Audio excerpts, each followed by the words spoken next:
ye bedi ni ha ani ye bedi ni ha anu Kojo so me muji na ho kakransa me to ase me sire mu asa waya bi na ekiki me ebuya me ya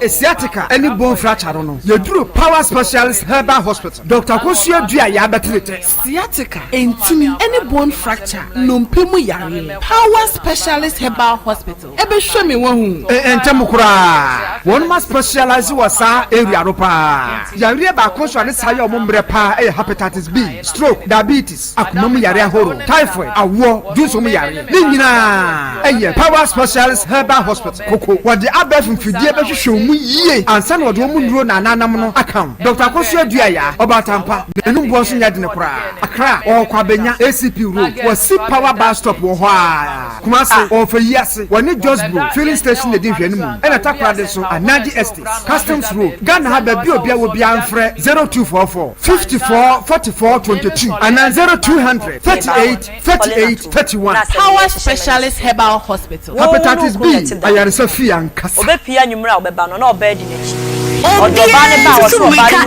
bills was here. If you say, as soon as we know we am bossy, I want to say, I'm dear.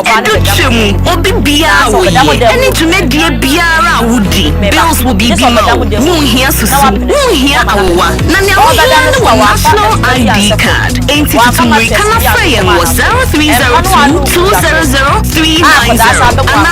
0596 920 833. Kai say, on Mansika Krobia Boateng, Bank of Ghana and Sawo Bills microcredits Jumediemu. Bills Uposia Boho Adamfo. Kai say Jumedie in Shishaka Crown.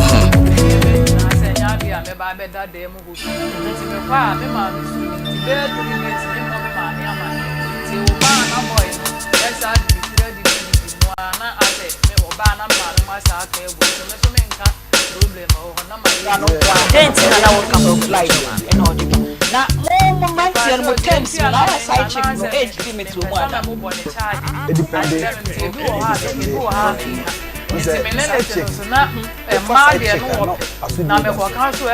side chick no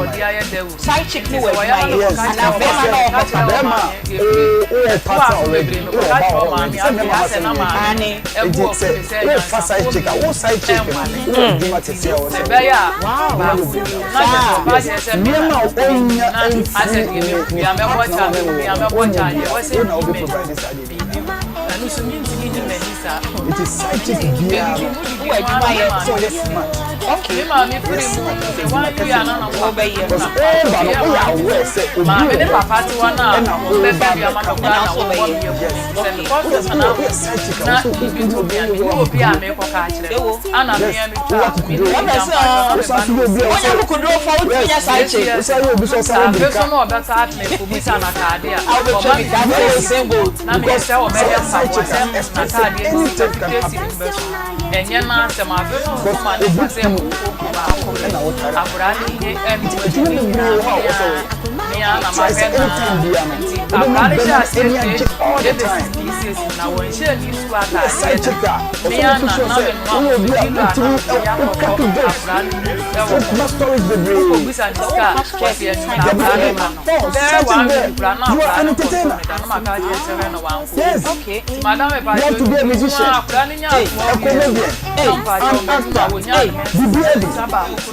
Akoma that's your night to me get tonight. Akoma this is a better sweet. God, the mommy, you want to make what Friday. I want to shoot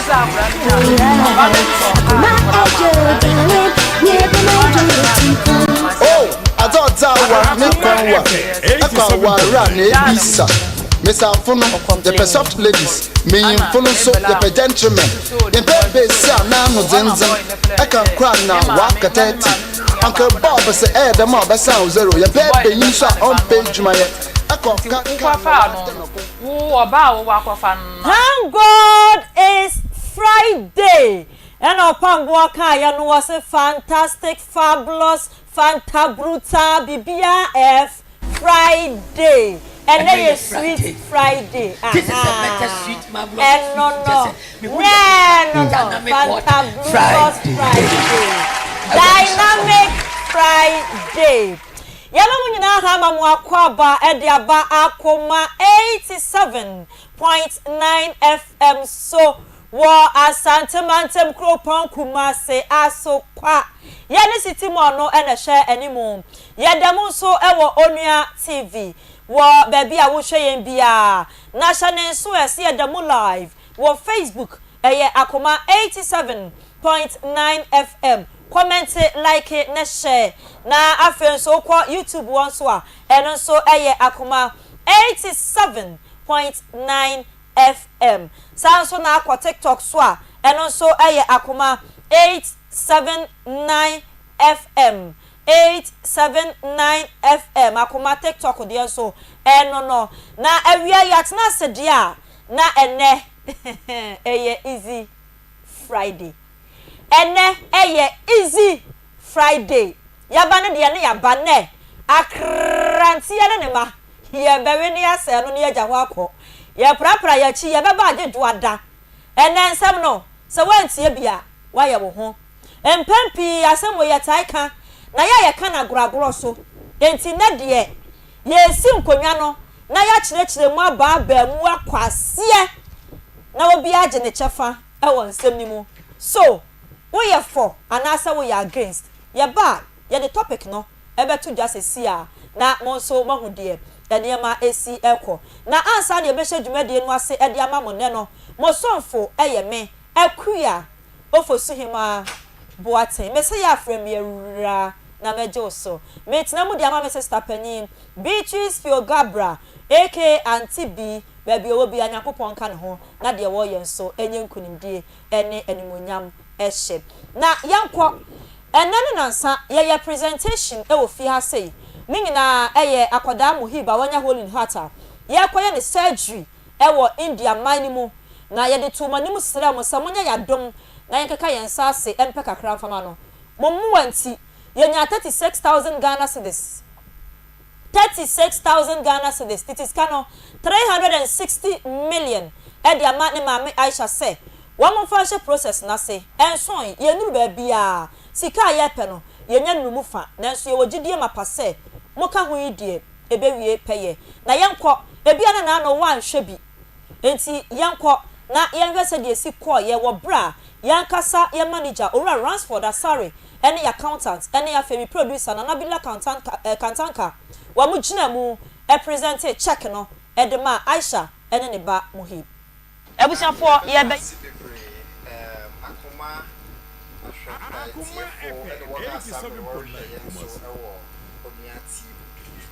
Sani ya munim de da no Akoma mu nsem otare sie nyame so se ye beboa foforo obi biara ma ne da ne so no edim se wo se ketwe bia nso adenti no kina ya hoden so ne ya ye betumi na ye de aboya breni dui no ye ne adofo kasai won ani ye hwamo won aboya ye na sika ne nso reche no na yare ne nso gusu wo ho nti ya ye se adofo boya won aboya ne sika ne bebia ye du no ye bema eye ye maame na wode afi ayarehwe na se na mom botai ne se ye mfa sika ne nhye ne nsem sika no ya account a ewa abofra ne di ma ye dere tum na a doctor fo ya se wo hwe na yare no wo fi ase no oho na sika ne be fi na akọwọ nchen okay yare kan sa sede be ya obi nka se o ya de sika ne hye mama nsema ebia na odi akwaya de foforo da bi yare di achia kosi se botanti a sika ne bai no ebekoso sa ede ama ya ma mente na awie me ne accountant ye begina media general yen management esco mpanyefo nyina na mu efe usensan eba kuma asenso Akoma FM management ne staff na nititru Akoma mu nsem crew ni nyina na mu na ya present 36 Ghana cedis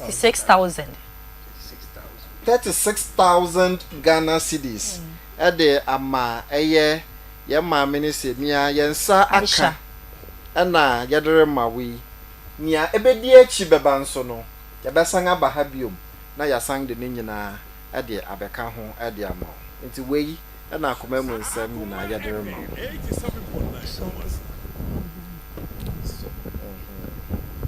Muhib so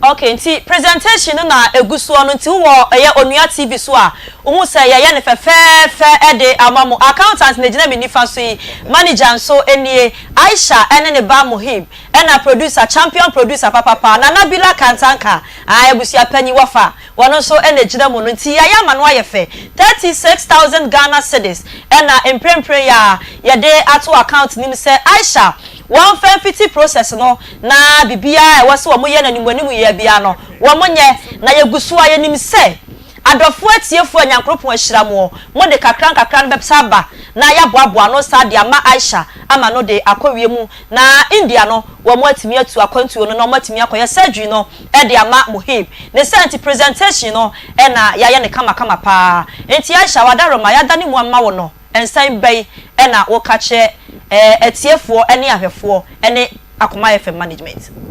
yo adofo no ne etiefo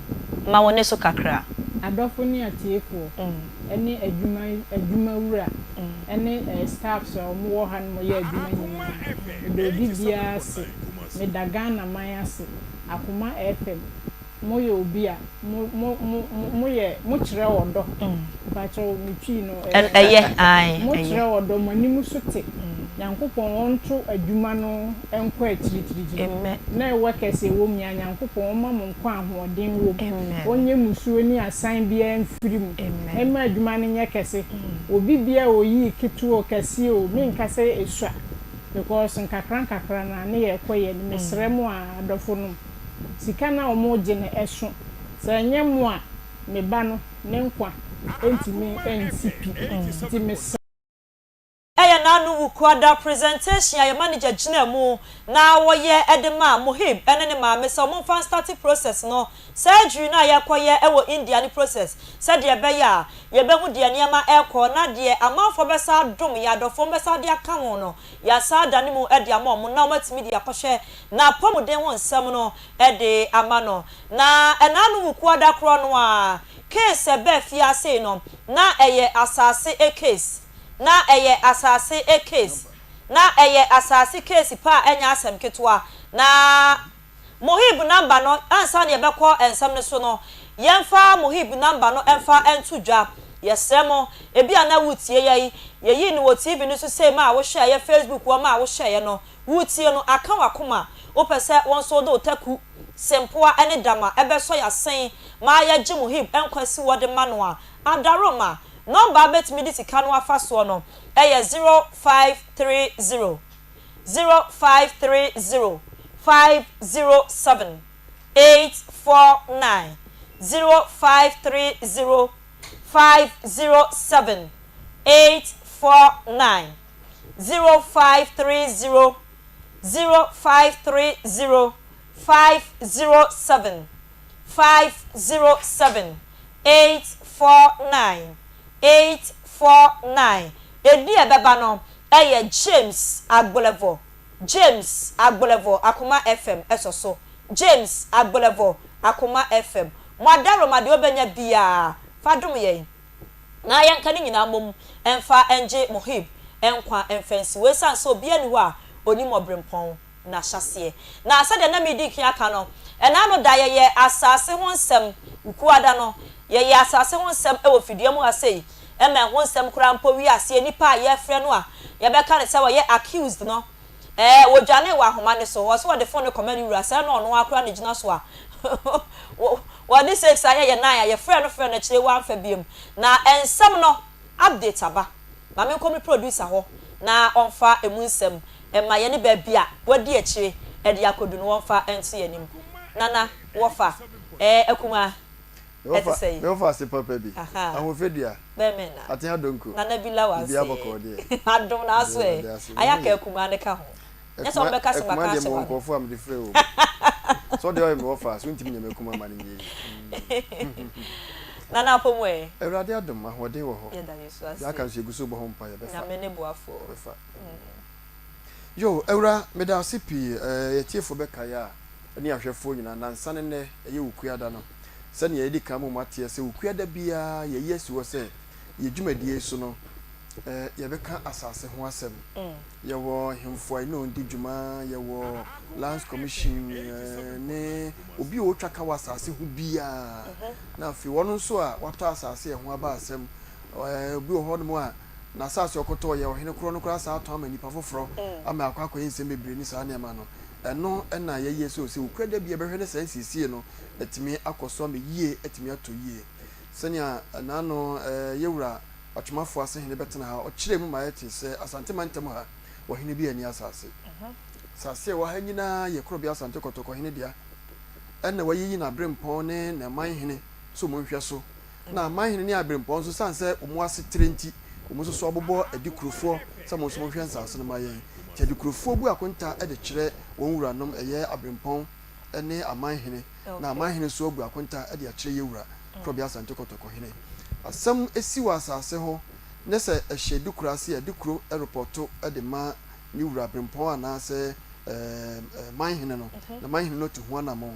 sɛ man hene no tu na ɛntimi anya gyinabere papa bi ansi a na ɔno nso atere na hye ma na sɛ watoa so ɛde akoduru yɛwura anim ne yɛwura nso to ho anamɔ ama bi atimi akɔyie na wohwɛ nsasesɛm na ɛba ha na na okura da na asase no wɔ atwema twɛdeɛ wodi wani kyerɛfo ase no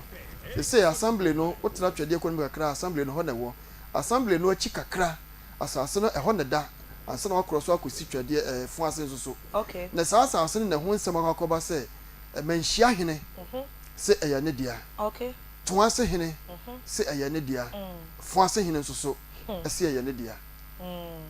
na ɛno ɛnanam so ɛma ebinum kokosi so mukosi so no ebi nso so kokɔ sisi ekɔ ho sɛ ɛyɛ deɛ nti yɛmpene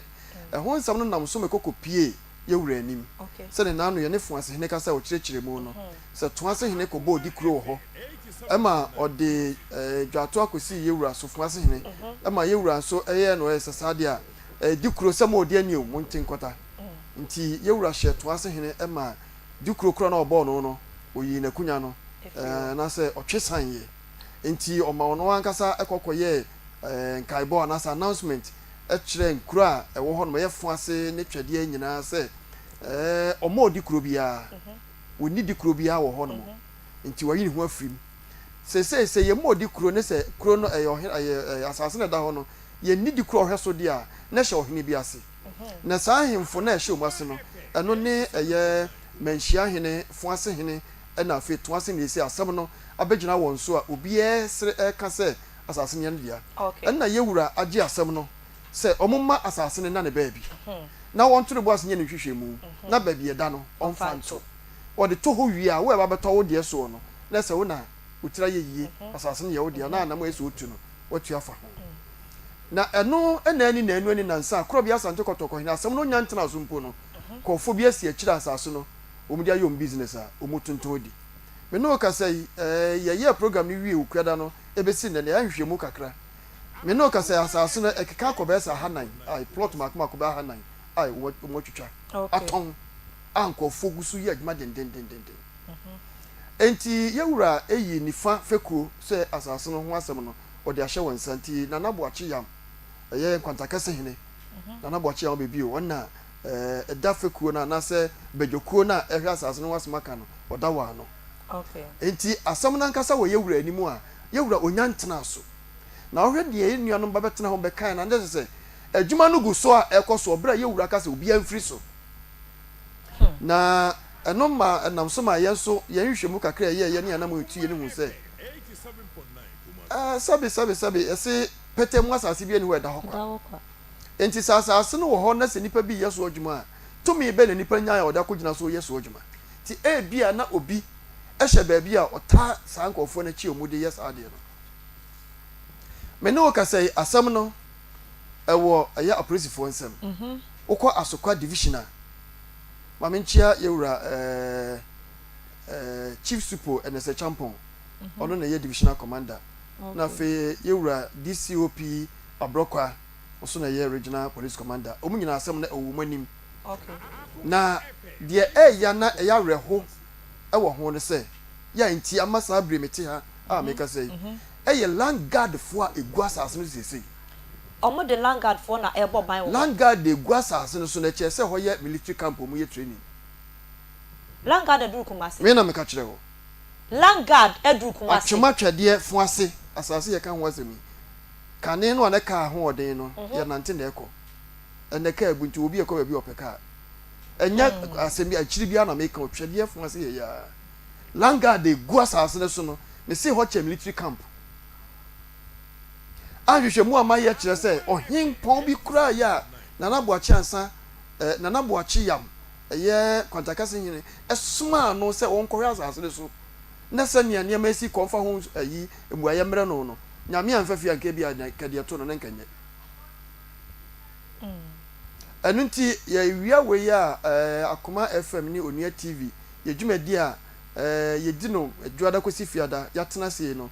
me fa kwan so na mabu nkotodwe ewo yewura anim na masre masre yewura me samu lowa camera ni mame abi tie yewura obi nhye no mu lowa camera ni mame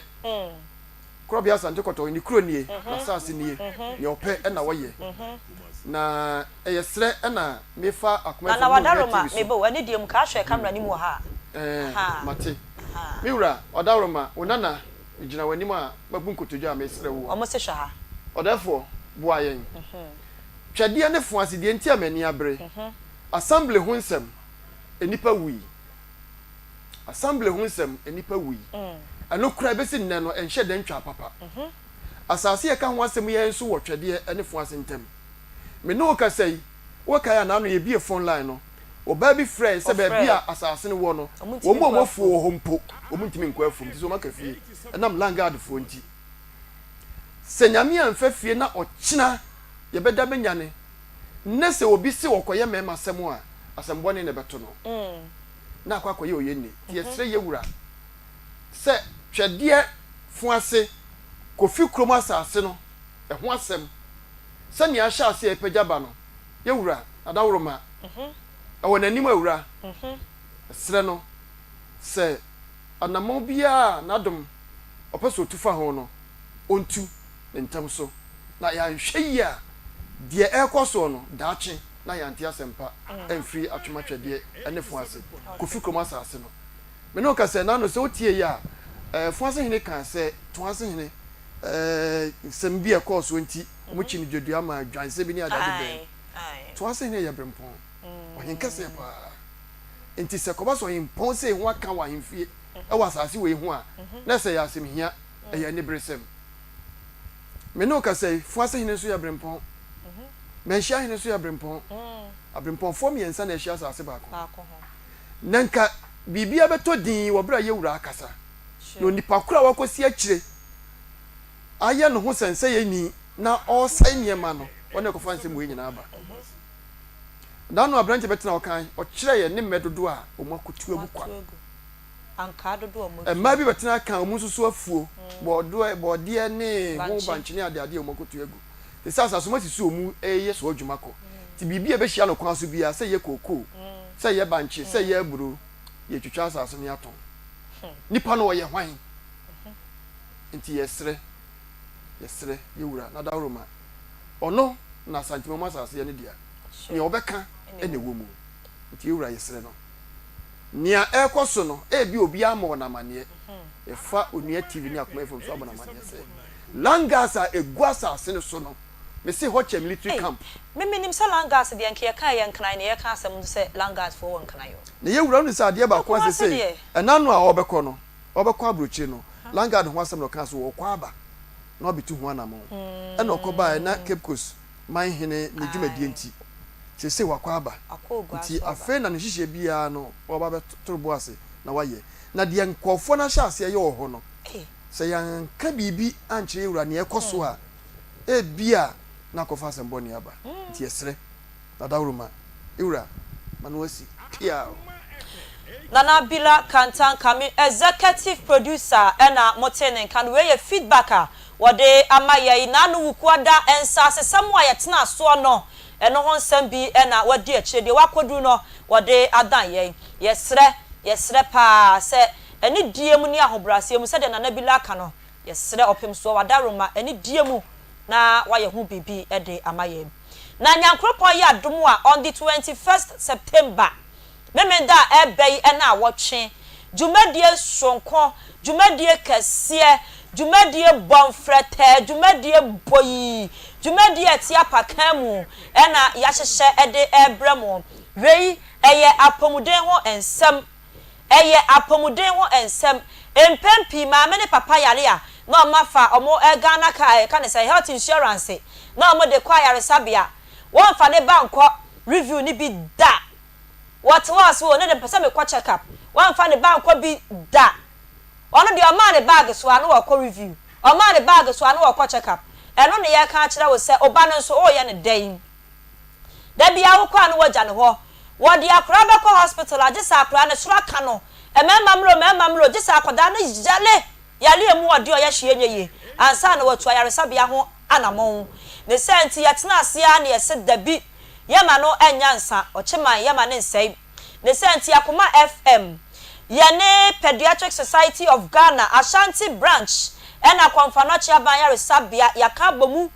ene yade dwumadie hwonko ebre wa yato din se Akoma Healthy Child Fair Akoma Healthy Child Fair dwumadie hwonko ede ebre no na dwumadie ne bekwaso ewo Prempe Assembly Hall nyame yadma 21st September 2024 ya anapa na watwi kan na ya hyase enwuma pi na waso yasen kemefo aso yasen live long nutrition and diet clinic aso yasen Saint Ben Jewelry so aso yasen na dano dwumadie hwonko bekwaso nko dano ye be hwe omasum wa mo minimu wa mo ani wa mo hunim baabi a wase ehwe bia ya exam bia no ye beye ama bibia so atimi akonkan ne senti fa oba ne bra na yenhwe na de eha no so no yentimi entu ho anamon wo napomuden ho ensem emum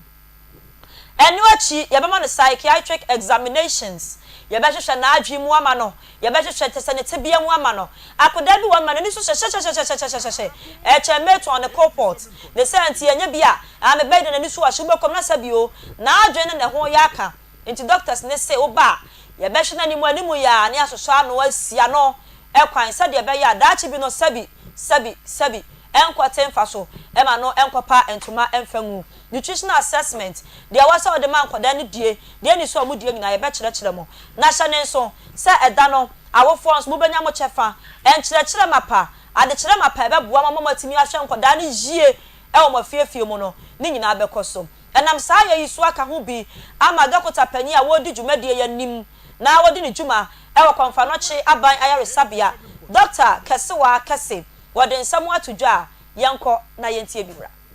Hello, me dinde Dr. Lydia Kesewa Jan Kese. Me a pediatrician ewo Konfanochi Teaching Hospital.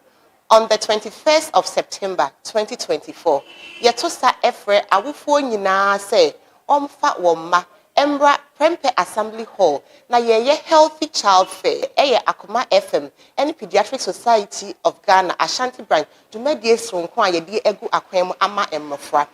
saada no oba hwa enkwada no omani beje was so many agents so no na ye hwe omo apomuden omani omaso eni se bi akwada no so ye kekaka na so ba bi won ho efa adwemu yare so a so ho so a saada no ye behwe Akoma FM moda yakoma so Akoma FM 87.9 Kumasi. Wa kase eka ne de wie sa no na ye general manager ora Ransford asare wono so de bi episode. Ebisa for meaning komo kakramfa eye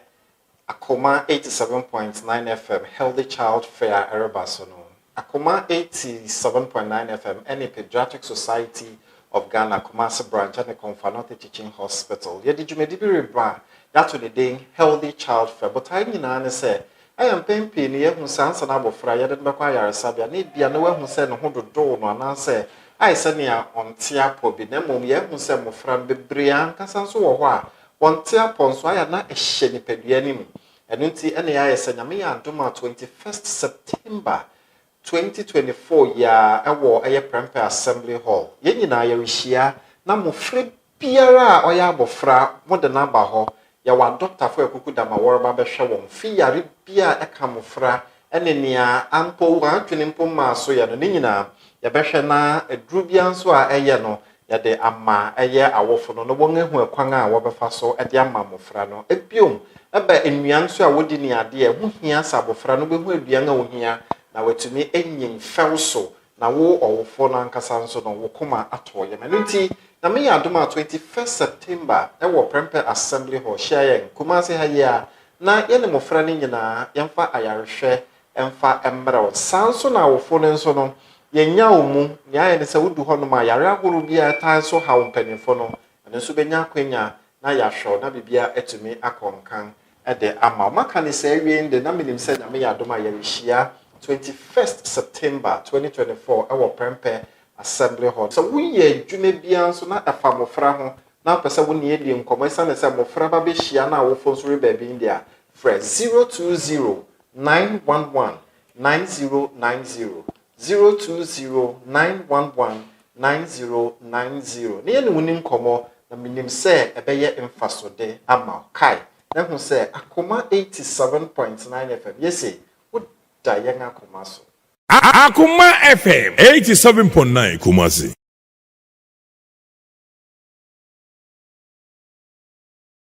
Ampa ne senti manager nso de na mote ye no Nyankopon ya adom on the 21st bomodin a no pa no ngotwe na waba na one ya behwe abom dwumadie ne bekoso a kosi anwumre kosisi ya behwe akoda wo twato awie ye nsore ye ne senti ya bra na onso benya dwumadie mu chefa hyene nso eye free ye ngehwe wo de fa ba ne bra ya ne se fa ne bra ye nje otaku ye nje osempo a ye nje odama eye free a ye ngehwe ne senti dane du wono ma hyene nso memenda ebei ne na watwe Prempeh Assembly Hall ana dwumadie no ebekoso frɛ 0209 119 090 0209 119 090 na ye fa akonya we so asam wadwuma aje se wo ye dwuma yeni na wukuta 2 years experience any echire adwuma ba e de ama efiti 2 years ade kwa 3 4 5 sa akosi be 20 years adwuma ba e de ama adwuma no ene se mo amoya 3D signage makers no modwuma ba metal fabricators modwuma ba print operators say ya large format and afa general printing modwuma ba graphic designers mo so de aka ho na wasi anu achi bia na unya nimdie wasa adwuma yi mu na awani so ade hunu se obeye eye wo fe wani gi adwuma ne ho a wasi bra no ma won teteye ubetue bibi ketsuwe bi kete mampole na wadi ama wasa nimdie ne teteye no eye afre 0247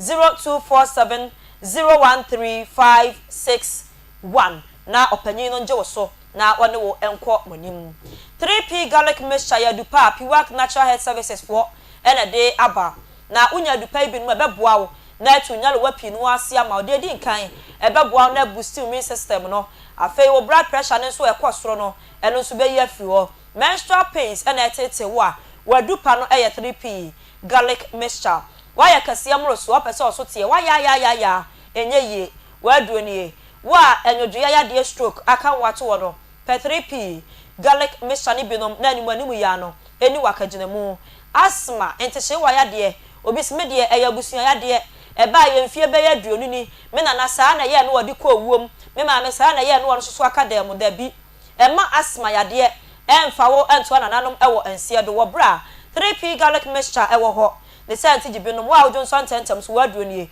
edu panya na ewo man mu pharmacy chemical ene herbal shops ahodo nyina mu na opebi atudi a Kumasi ya Kodani herbal Misty herbal Konak herbal Apidank herbal na obefre piwak natural for ewo 0248 928 824 ana 0201 000 021 framo no mo enje so na ententem so wapomude ho nsem no wo mo enhwe enka ne ye emfa emaw ye hye no ase na ene topic on board topic for discussion de ye kasa e de afa ho enne no empempi ye ka de agro ye nyina ya keka bi pen na ene ye bedom na ye hu se de he na ye ebi a wutifia ye de be kan ye de wa ha se bia we na ye na bia wutifia oni ye nya adwen woni ye nya adwen a wo de number ni ye twere to said ye be ya edu si ebie ya na wawuram na won so do adwen kyerɛ aba na abaye counter no ha na bibia nso atimi akonkan 0243 114 497 0243 114 497 and 03224 98035 03224 98035 yes ya na topic na ye say so ehia se wonu oba esi awawe kwan so a se mo twempena e de akwa awawe mu no ehia anase eye se obema no anase oba no mo bete mo ho ase na modi nkan aka ahwe ansa na maware anase mo nwari nwie ansa na maka ahwe ti ayi obi beka se ye ni nwie ne adi anase ye di wi a na ye di we de eye topic for discussion ne nyame na meka mi producer na de ba ye e na meka bi ti wo busa se eye marriage before sex anase sex before marriage. This is the topic on board na ye ka ho asem enti wo de wo so tena fie ye ka ni say na wo jotto points na ye bia wo so do de e de aba ena mabegafo no atena se na as usual Papa J ma Majoso it is say e me no bokona so Yesu adom no mpa bo me ho ye pa fantastic so no ye pa na de about you fiti enra ya ka kire wani ma ye sere sa as Papa J no ba matem sakese be wi ase na beluchi atwa ne nam TikTok na wo je wo fancy ya samo ene ebia de o mo expect ne no mo nya ne sa mema no o da menyuni ebia no mo nya ne sa menyuni o ebia tisi o mata Papa J me das ma me ko nua ba ho ene ya sesem sister na aba sweet Mavis I pegi so nam ho wonam fichira ma so otwetwam sa akoba enti sweet Mavis yes dear odoma ha ye mia it is say odoma kuma de achegen ye da Yesu ase se bibi aboko de bibi aboko na me ya do chira so ujinam sa bela ba me ginam dendenden enya asem ketua odo ententan guys enti wo we ya pone ho ketua bi na achira mo wo akoma mu nsem so na me ya do mo china sweet Mavis what de kasepa no de mo patie no de masumu ya modena mo patie no no so ano keka no wo pa kan akire mo no o kina nyankopon ya adoma sweet Mavis e de eba ne senti hia no e time be yanwumre nyame ya adoma o kina 10 pm e kopim se be bot solve ne de me ne atiefo ne ahefo ginam e wo Facebook live eni Akoma 87.9 wow sabra da na nkora na da na nkora na ti e ba paapam sa ye be ewie de be fra ne ntoma ye ntimi nka ya ka ye kasabu ahye ye yam ewie de ye juma no mranti sa na ye be ye no ya ti atomo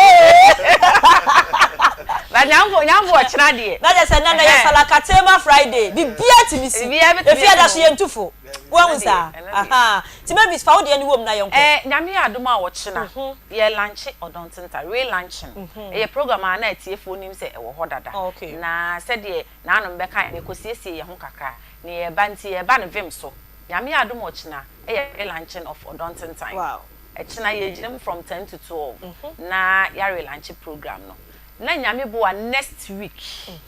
ya she program na se gidi o show so pa na wa map ne kura nya easy na wa map ne kura nya sam to kura ye ginam so obi dia wo de nem wo de ko no ene kura ye ginam enti next week no ye start eno ne ye be ko no 2 days okay e be Friday and Saturday wow enti Friday 10 to 12 enya asem ketwa weekend na ye weekend no fi adwuma ba fi ada na memenda na shenefe na enya asem ketwa wo ho kra shenefe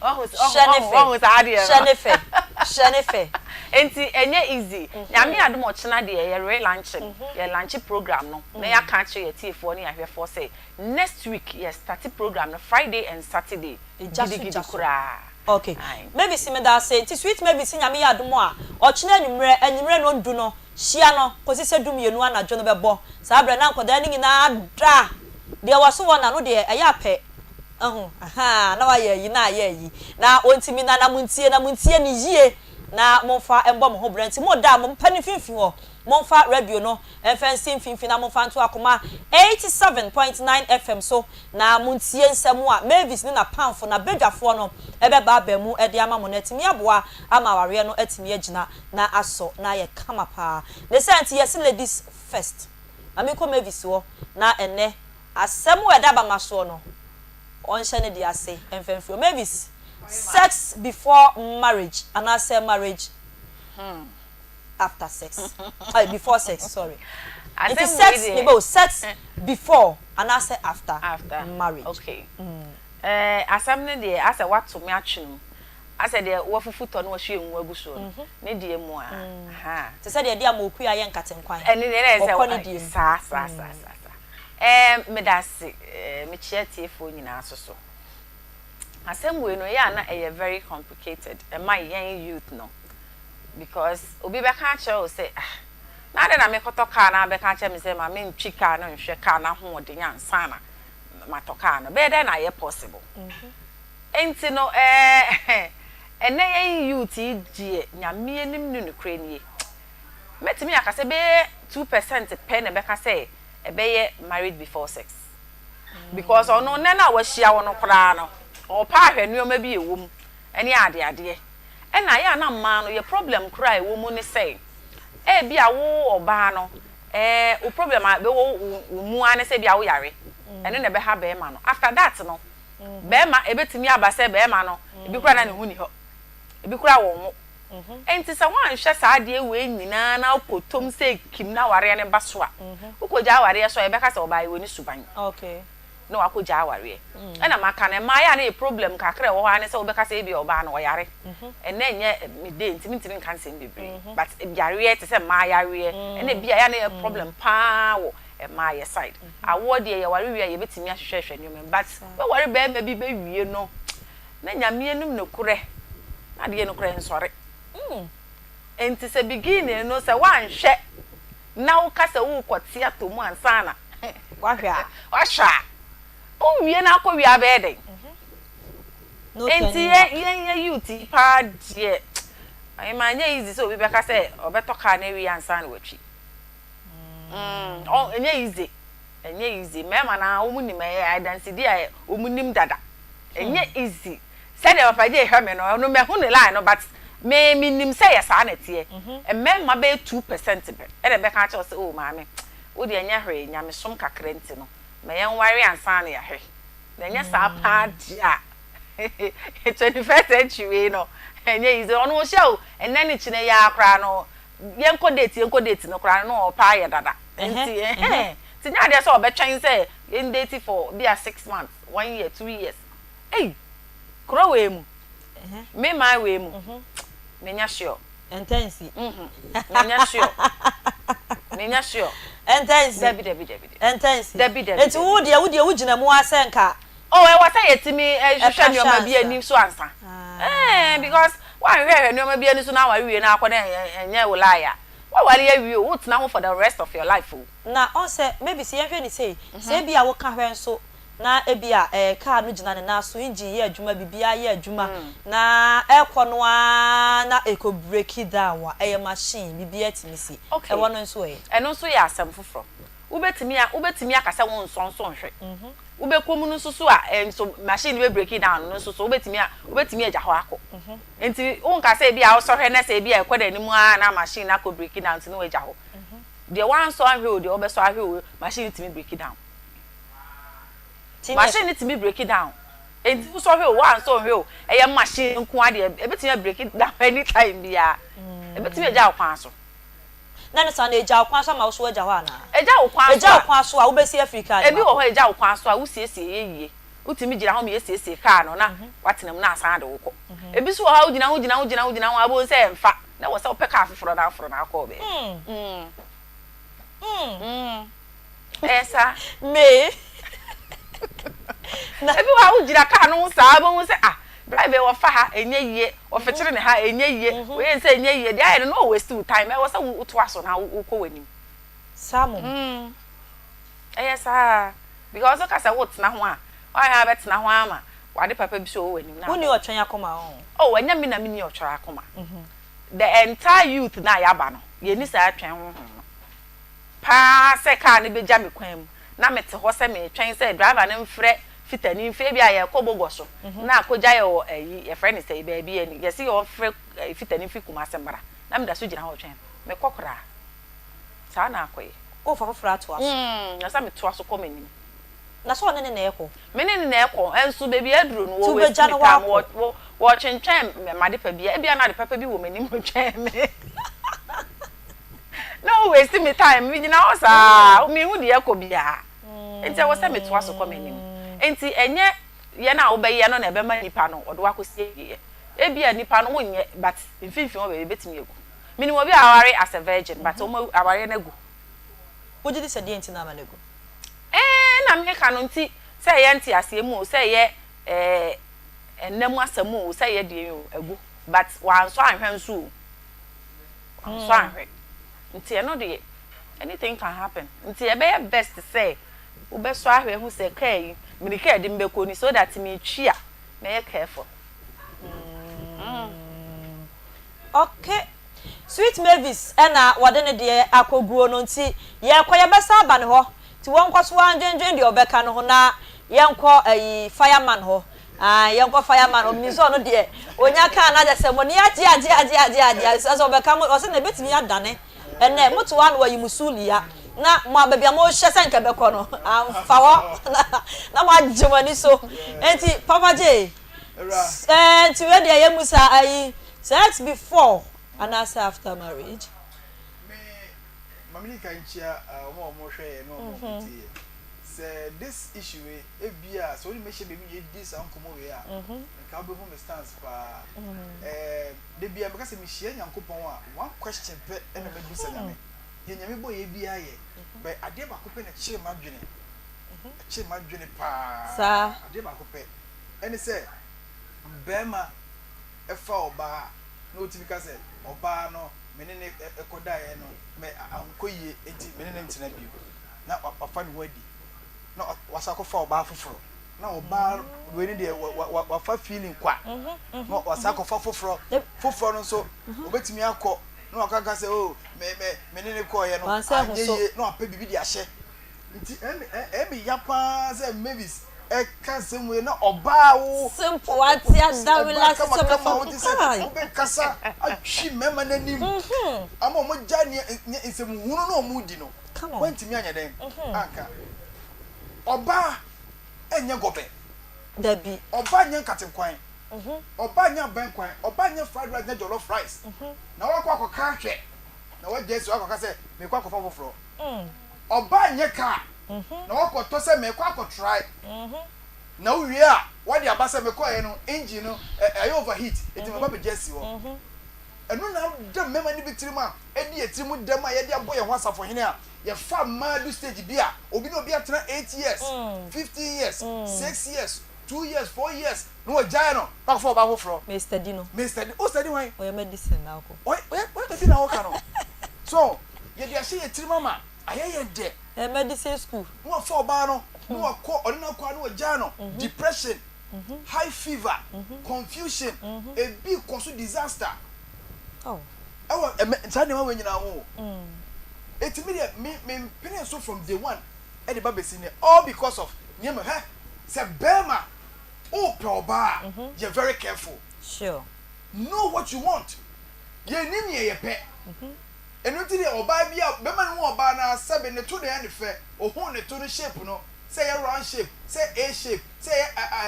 heart shape na ni age ho enu no wo follow. Ento okon eno no odi ko okon eno feel ni pe no ojo ba ne so know what you want so wunye ye wo pe na unya botre steady e monitor ye environment we anatomy analysis ni nyina wi a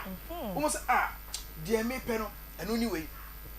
ene man so so e man me man tough time this time ne ba o na ta se de wo kan so mo hu de mo pe na ta se wo wankasa wo ye be ma no wo gidi se mo gender no mo nim de mo pe we don't know what you want because so who ni opa timi nkofa enyai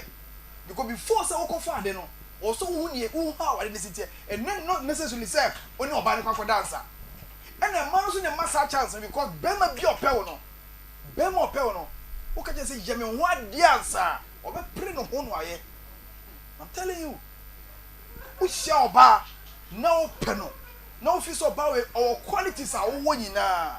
Our penal, your ideal woman. We shall no one in one. Be being one paper will be quite a cancer cross.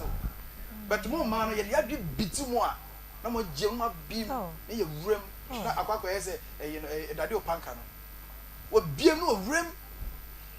After rim now, we are now. I'm quite not faking paluta. Where the encoye, mamma. Where the encoye, papa. No, Jawes, walk for baffle, not walk with depression. No one has broken heart. A man must acquire, and yes, I hear dead. Once I want you to my walk as or so catch any day. Yes, you have a catch us. Papa Jay say, be na dear walking, say, Munim dear mope. Na se bema bibe hu de opa e bia metuwe o e bia ewra ya mespec me hu se ewra e obi a mepe na wa approach Matiase ye tu anamo no anamo ni tuo ni mu na bibi wa hu bibi atimi si e ba ne sa na sete wani so e make sure say ejina wo oba no so he wo ware nipa ni wi a wa ware no me te because me bi se yankopon wo wa ja ye e ha me papa wow so what you say because before about we not no we jano enti no se uko na problem bi ba wa ware we you solve it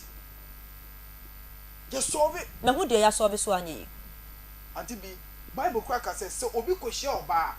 na so de ne ho ka oba no a yen hia no ma no ware no o si mo hia no yes e wo di Deuteronomy yes mo hia no ma no ware bible na ka yo bible anka say ntia ba bia say emma oni oba ne ene nkoda ni mo se so ne da no onware na yen hye no onware no o hye bi so yowu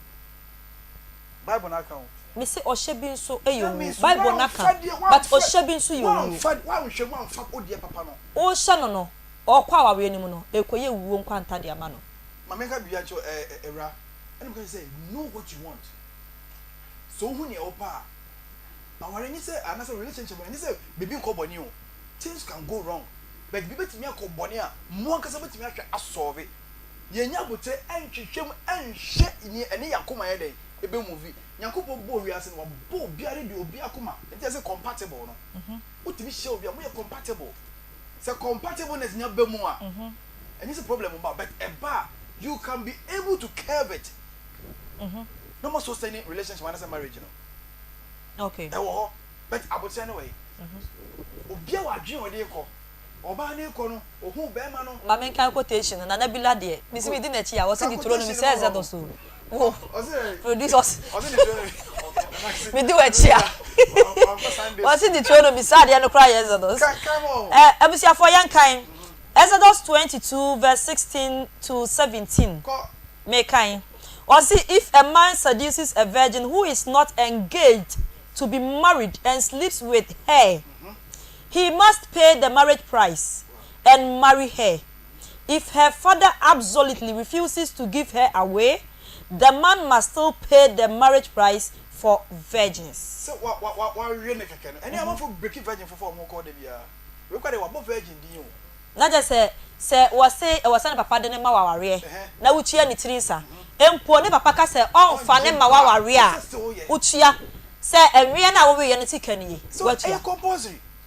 ene obi hye obi no ne na da free no ape bi ato no so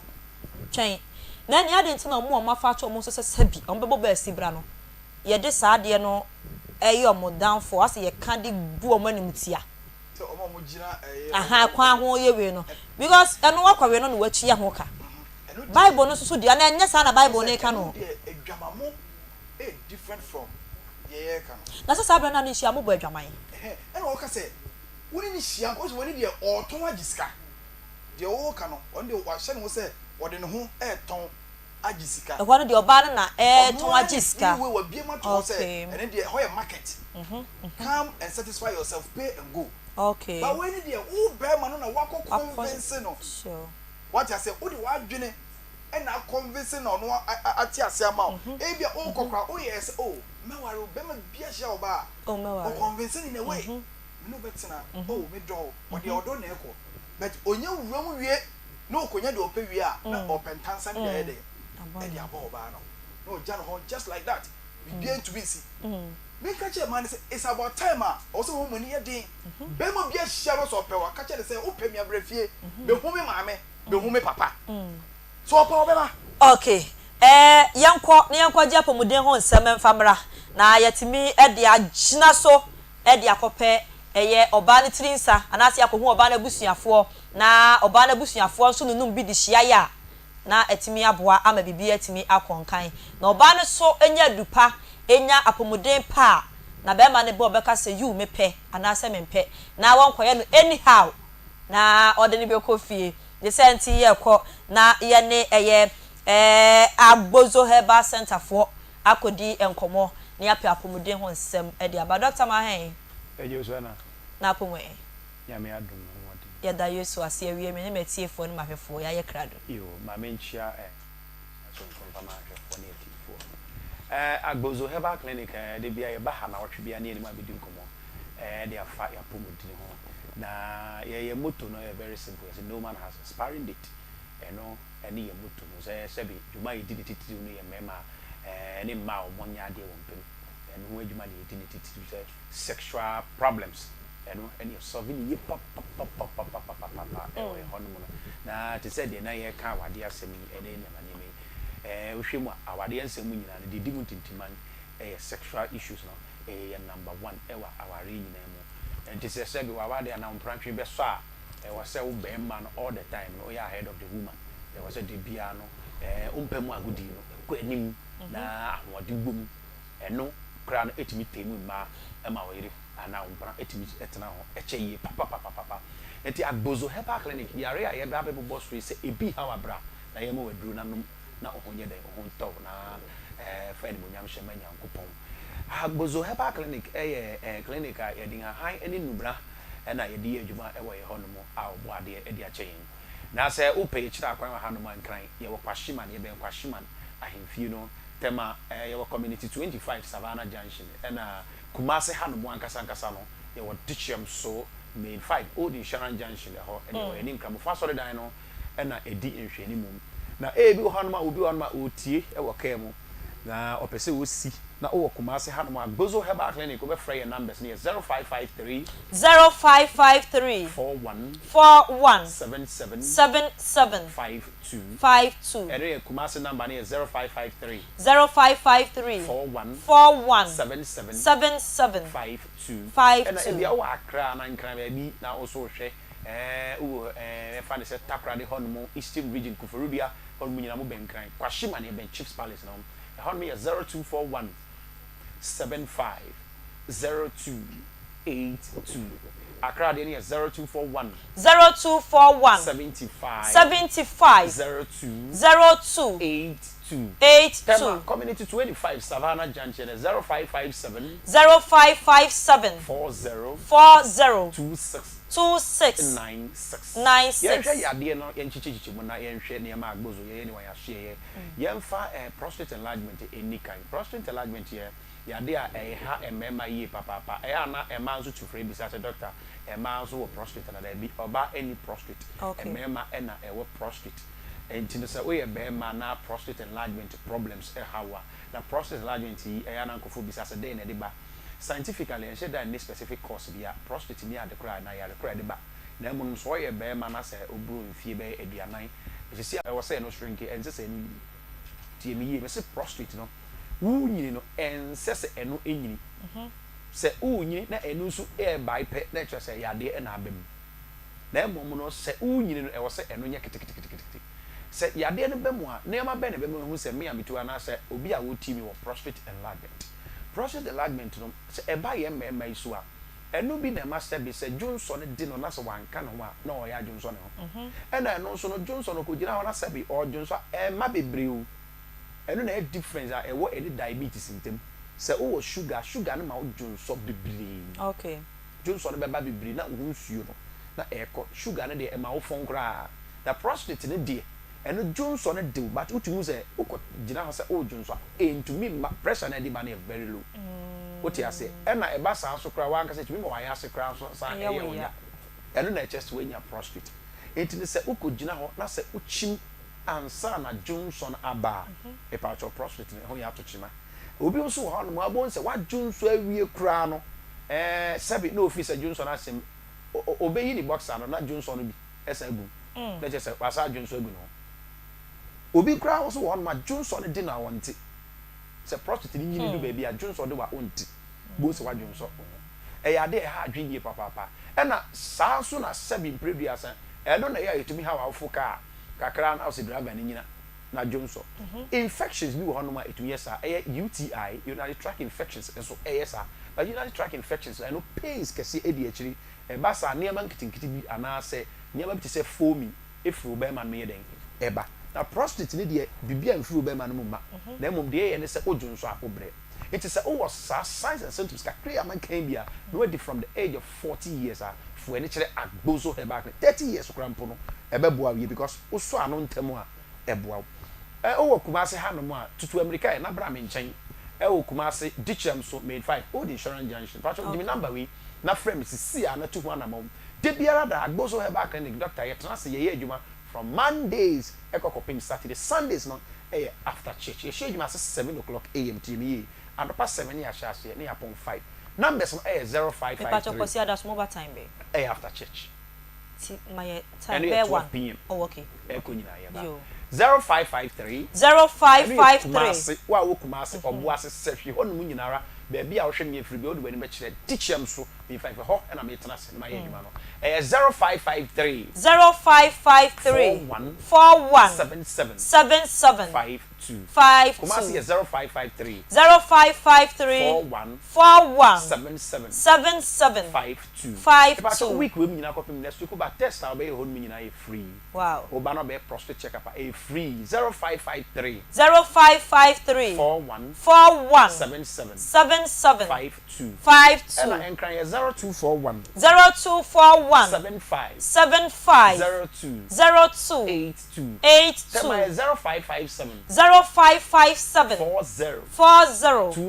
26 premature ejaculation bema o hwe me o de boss wa na ba bese 3 days to a week agbozo ye stop sade na e de amaw dodo na ye de bia me bek trasi ha na maka akyo se ye onema bia e control bema na so onema bebre e ne control moja ka ho bi intini ka ho bi ye wo bibia friend testosterone e ne produce hormone na odi ayeden odi agina oba no so ache se sabi odi no onyanya hormonal imbalance testosterone no produce enough hormones per kai hu so be 1 minute odi boss wa be de na ba e ba sa nso a wo bre ansa na sa so obi kura ho no mo a e ba agisa na otwe ansa na de be ma na sorry be ma ni bi won so de odi ya ne se Johnson kwa no de ne be ma no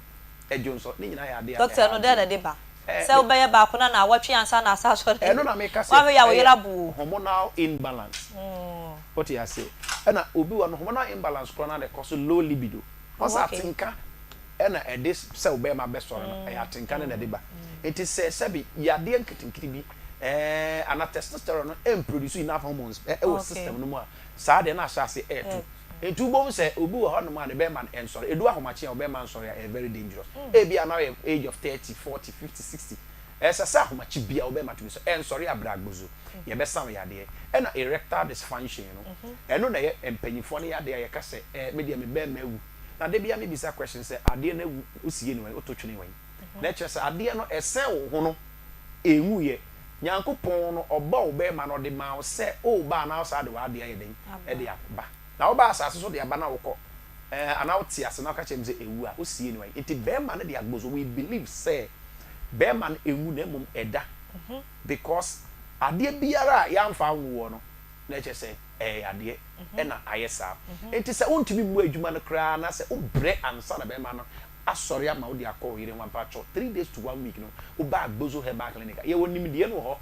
ye be mo weduro ama ho ayeden ho ato it is a wanyini na otifie na sabi ena he na aka de aka ye enije wo wi ase ba ko pa de bia me ka se psychologically be ma pa enije ba ko pa ye kese pa wie pa yo pa e ma be ma e the sexual life oba nso o ye mra eno nso ha adwen 90% be ma o ye sexual e sexy body no one of the best form of exercises so we ase nyina enti no bra agbozo me mre no ya me bo no tofa no So obema no sorry 3 days to 1 week brabe hu me agbozo e wo kuma se teacher so ana se enkran kwashima tema community 25 ye be san ya de number me numbers me de tudwa na ma sorry kuma se hanu mu say oh ba e bia wa yira now person friend 0553 0553 41 77 52 0553 41 77 52 and can 0241 75 02 82 and my 0557 40 26 96 yes sir ya de ahodo ni nti ya ma o ya de so ana na kire se bia sa friend na bisa yes sir ye be ka kire me da se o hwe me nso na o sa team say jam next week ye be se hwe yada mu nyina se mo ne yen ekotie apomuden ho nsem kwohwe apomuden ho nsem free agbozo heba clinic for wo akache dabia that say if ya dabia no omo de apomuden ho nsem na ebre yen animu ya na wo hwe na wutu ho anamon se de be ya adaachi bi no enkoka achimia mu abomo fa nkopie mu ewo ho ebedu wona bia enna nka omo de besa sa yare na ma wo no wa mana no akodoso so sabre ya die wutu ho anamon a wase nansa edekwo ne na awotweso no wonso obetimi atiapo ebiem de santi yankwai na yenhwe yapomuden wonsam sa yahwe yapomuden wonsam sa no yenhwe yaduane so wonsam kakra emfri tete natural spices for ho wo se na spices aba ne doso eno bi ye bigum obeti de be spices obeti de be spices no bia de bia badwaman so na efuo nti amanfo atu aguso yen sharp muden wonsam no ansa ne ye tosa ne ye de ye aduane ema ye dibe wiase na ye kidney ene ye liver ena ya de huhu nko ana ebobo ye the senti ena wi make catch say natural spices abedwaman so na ye ba akopɛ edin no eye tete natural spices eno ena ne omanfo nyina agi atomu na ye de ye aduane ema ya pomuden mapa ama ye gina ye nan so 100% natural spices na yede aye enketenkete jene akekaduro garlic rosemary bay leaf nutmeg enu nyina na yede aye sa tete natural spices the sent make kan for ma say baby a wo bi apebito na efa ye waduane anu nsuo so de ye wono stew seasoning ye wo jollof seasoning ye wo garlic and ginger seasoning chicken and beef seasoning so ka ho ene ye won curry powder so ewo ho na uton so na de ye aduane a we ye mframu kala sem bia nim preservatives bia nim na mesra opebito na bibia nkonkan na efa ye aduane ti choba operators restaurant for me kanfo di amamo ma me fo amonu anuane amamo madi mabusu ya di wo fie na apaso mapom di gina brane de wo hia tete natural spices na number be friend watu no dudu mu 0245 580957 tete natural spices o say natural sa na bibia so atimi akọ enkan Power Specialist Herbal Hospital for si yankancho say broma ka chena beja pomuden mapa Dr. Akosua Duaya oba ya santo ano no wo se bra na twedi amponyankropon de yaresa hotumi ene nimdie ede ama no hepatitis A B C D and E wo tu ne te ede afri ho wo liver ana srade adore ho the sent ye beka ne se fatty liver wo se fa ni nyina bra no wontu ase emfama ho sciatica yade no a eso wo to ase a utu ne ya enye yi na to ase ntiri ni twumi saa no misra kwa no wanhwema ho udompe hu aka Power Specialist Herbal Hospital na mekanfo edi ama wo ulcer ne kompo wotenete kuma se wo feyi ase lake bosomtwe kwantempo ne so Jasper filling station enhwe animu pe Aya Junction Accra fo nkọ kwabenya ACP Main Road poku ase kwantempo ne so Takra de mobako Anaji Estate Anaji Eme Primary School no enhwe animu pe wode nu pa bia bedwaman so dua ya herbal malamix malaria fever ena afi honam ya omaduro nie Herbatin herbal mixture ne powder boaw na boost immune system no ede amaw jirika jiri herbal mixture memedo mapa wo be ma jibinu me na edi o mensem cough care herbal mixture mo amobo wa na wabɔ wa ama na si umu ya wo ya wo mfi nyina so wo mfe oba na wo jonso ho wadro eye cough care adua ya herbal tonic wanu mu ato na wontimi ni dia mesra odi adupai binom na won so etimi didi kama pa community herbal imbrom apidank herbal ewo mbrom Freddy Mens ewo KO Danny herbal shop ewo mbrom Qualinak ewo Ashtown na kwaji bi eto Upenchire mu bi abro me die so dia Fred Dr. Akosu adua ya ewo 0244 544 422 and 0200 383 831 WhatsApp line no 0555 797 878 yebekwa omane so na enkoma ye die ya sex before or after marriage eno nkomo na ye die no na yenkwa homa so ne Reverend Larry Ken ICGC Life Spring Assembly Dr. Mensa Kumase yene no enkodi enkomo emfa emra na wono so ye musa se papa so de he na ye yankwa obano so hello papa mpacho Christ asudwe nka o hello good afternoon Christ asudwe nka o so okay mpacho na mo ho ye de nyame adom me ho ye pa na won so Yesu adom no mpa bo me ho ye pa eda nyame ase okay papa wie de ye bo aprumu a ye bokọ yesua bibi na yesua de nso e de free mo na enne your topic for discussion no na ye busa se so marriage before sex and say marriage after sex and sex after marriage men kan say enti marriage before or after sex emu dia he e na so wudi si wani so and say wo ya eboa e wo aware mu me da se pa ebeda Akoma FM for ase na me da Onia TV so ase tifu yinana shofo yida both Facebook TV and radio na me should be there question we won na me and maybe sister maybe no cancer and sema nyana me ti papa je so no more but question we a simple answer but not direct answer sex after marriage direct answer sex after marriage okay but you see nankopon se shemu no enka say we worry via ansa na wako kanhwe ba yen ya so odin papa ya so odin o kan quotation no Exodus na em de budo na de ni tipa no 2022 verse 13 down titinu o ba na o ma me do ma ware na do ma no kwada o di bed sheet efefom ye do ma no efo wi na mo jamba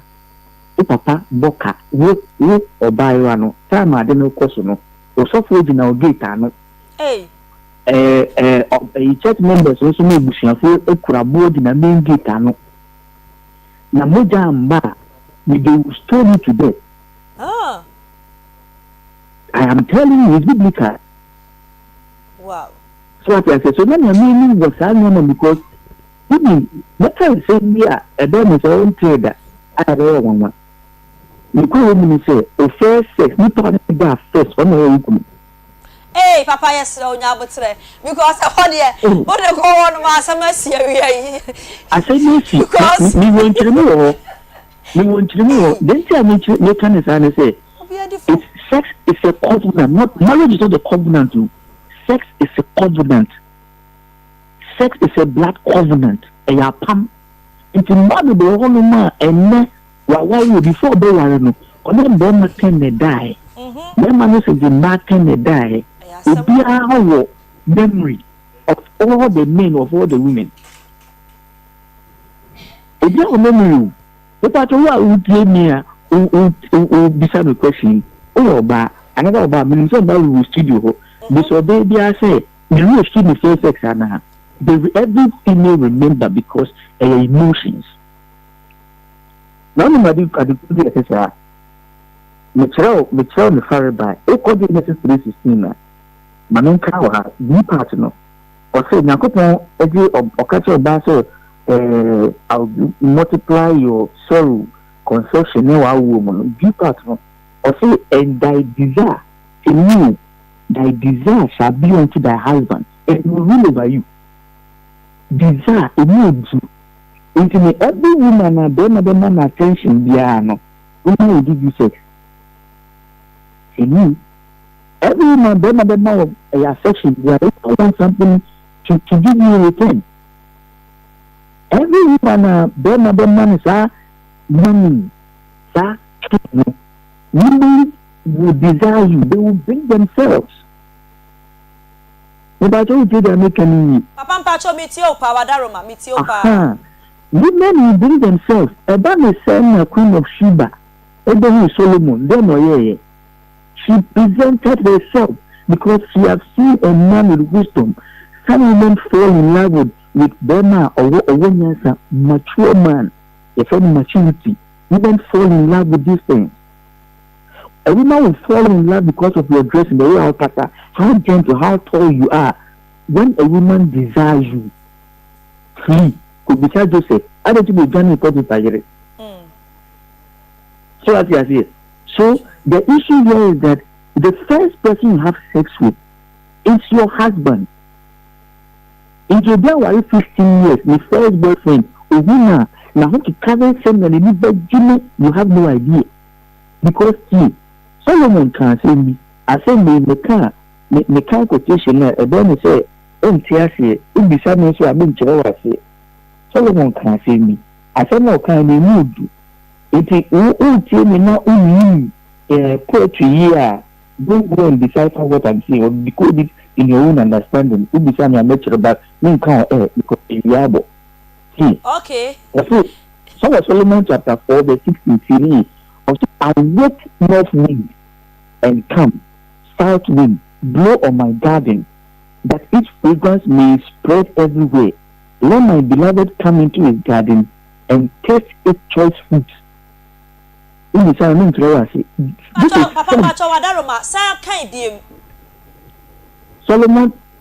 chapter 4 verse 16. Also I wait north wind and come south wind, blow on my garden, that its fragrance may spread everywhere. Let my beloved come into his garden and taste its choice fruits. Songs of Solomon, this is sex, pure sex. What you are saying? Now, where can you say, a man sex ever? There were dimensions of romance. We know it's a requirement. There were 10 dimensions of romance. There were dimensions of sex. And this is 15. If the sex then now can watch them now. People have sex emotional. People have phone sex, real sex. Are you getting it? People do things. All they do now, all they want is to have sex with them, could baby. No attachment, no rules. If you now only before marriage, a gem or the if you are man, about the case now or your expert. About the supplementation of the breast or your expert, excellent. About the implementation of element unique, or not your diplomat. And about the big compensation between the vehicle with all strategies, all styles. Now, Sani Power Warrior, now could you would be a bomb, they come bomb by what they say, she happens to you. Anyway, so people are having sexual issues in marriage. The man cannot satisfy the woman because Obama, a woman was feminine, was it short, was it long, was it painful, was it fat size, big size, short size, different positions. This guy also knew the position is a missionary. Also, the I explore swimming pool. The man you are married to, know nothing. It is a quotation where the German children's service train up a child in the way he should go. No worry, go through sex education. Oh, train your man, not the man in training. No, that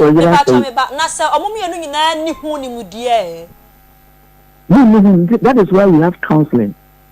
There were premarital, postmarital counseling. The counselor will look good when it comes to sex. The council will when it comes to sex. You check it, and now marriage ceremony, organizing marriage ceremony, nobody comes because people are watching porn to have sex in their homes, which is wrong. capital block letters wrong. You have to create sex by yourself. Even so, porn, your mom award. It's a scene, it's a movie. They teach them what to do. Are you getting it? So sex before marriage is a disaster. So today people are cheating on their wives, they are cheating on their husbands because are they acquired the year when you couldn't to me from Yemen? Are they acquired the year when I'm to me from Yemen? So let me go back. So somebody has money, all right, but on to me for me sexually. So the wife will cheat, the husband will cheat. Somebody is good in bed, the woman is staying, the man is staying. Over time, years ago, going to Bonnie, most of the front to my back. And that's how I could front to my back on I say, we know the P because we won't experience creativity out of what? Nonsense. Forgive me for my language. Because I did say, we have gone overboard. We have gone overboard. If you're also sector, people know the norms. But when it comes to the details of it, you mean, if you are about romance, you mean she, foreplay, you mean she, nothing. But I did a bit prepare or bar to sex, no. We don't know. If you're choir, we just jump in, and women have to be prepared. A woman that is not prepared, not in that, no. These are the things we should learn. These are the things we should teach. Papa Wadaroma, wo chire ye tie ye befa mu aba na obi a text message bi aba se de wo si chire na wo kan de ye musa se so wo ka we yansa na o wale mama na wo de ma ye mu yi e na afa so krampo no mama ni nipa wo di kan ni hia ye e no wale ni Pacho no ani me kasi before me yere sex education mo chire de niama intinu ya wari yi ye ansa na meko kanhwe anu ko ya wari yi me mani days kakra ansa na me kanhwe me chire because no or your pro national international player intinu dia me can say they are why you training a team. Now let me teach you what we are going to do. A good person will not catch inside give up. So I say, Ujamaica. So I say, Otiana make us so she knows what I'm talking about.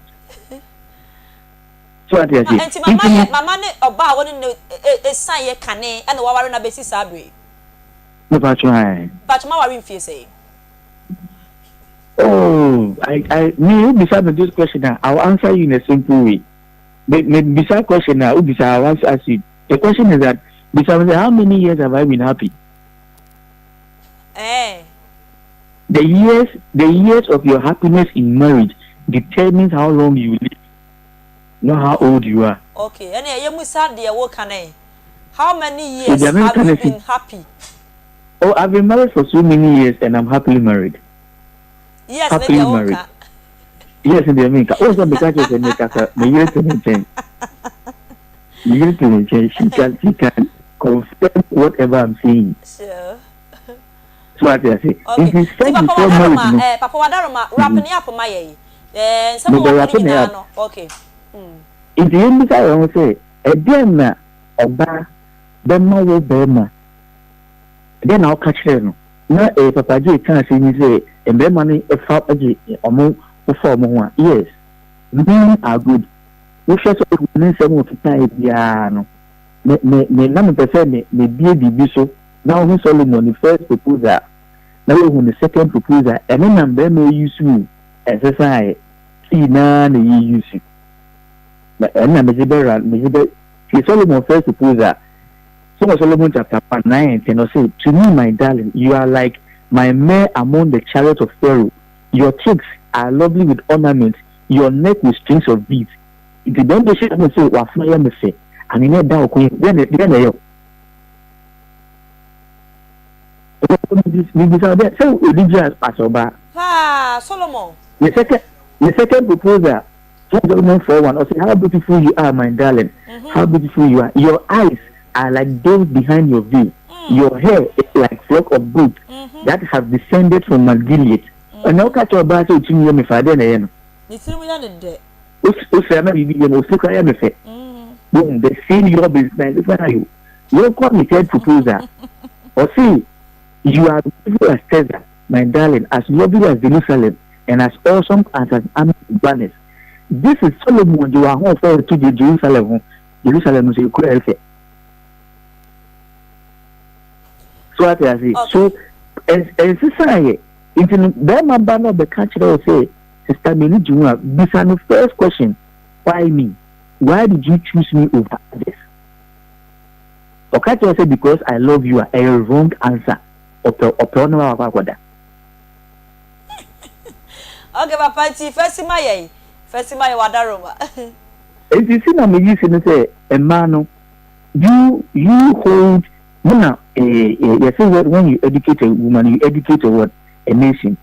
It's in Embano, no more near them and thou Bema Bano Besopa, check your desire. Check your desire. Check idea and now a spicy up to love a man. Then not Bema dressing now no casa and a Bema Nesubano. Every character depicts how we speak. You should my actually a casa. If you don't know Bano, now no casa of it business to say. Check character. Papa here can mean Jumpa or say the man or no we are no a funny as a coin biso. No jaw. One eye head, one a wire head, one a wire broken. But then my broken heart, I know what thing say about it after a week. Okay. Papa nti wadaro ma wedi ebre nti adu besia na yada wase ebre semu biem no ye besan so abawupuno Medas na mi papa kake na nabila tanka se bichiana waje wo so papa ye das yeso ye chia mama e ma no aha yo obeke abusiafo nipa ye ne twetwe nkomo wa homa so ye Reverend Larry King wo ye ICGC Life Spring Assembly ne nkrabata wo Dr. Mensa Kumase ena ya ne papa twetwe nkomo a wa chire mu kama me so atifio quotations are working kan nyina wa fa pen wa ma ka Bible nim wo be ken kan na wanya mu entiase Nyankopon ma ya mu entiase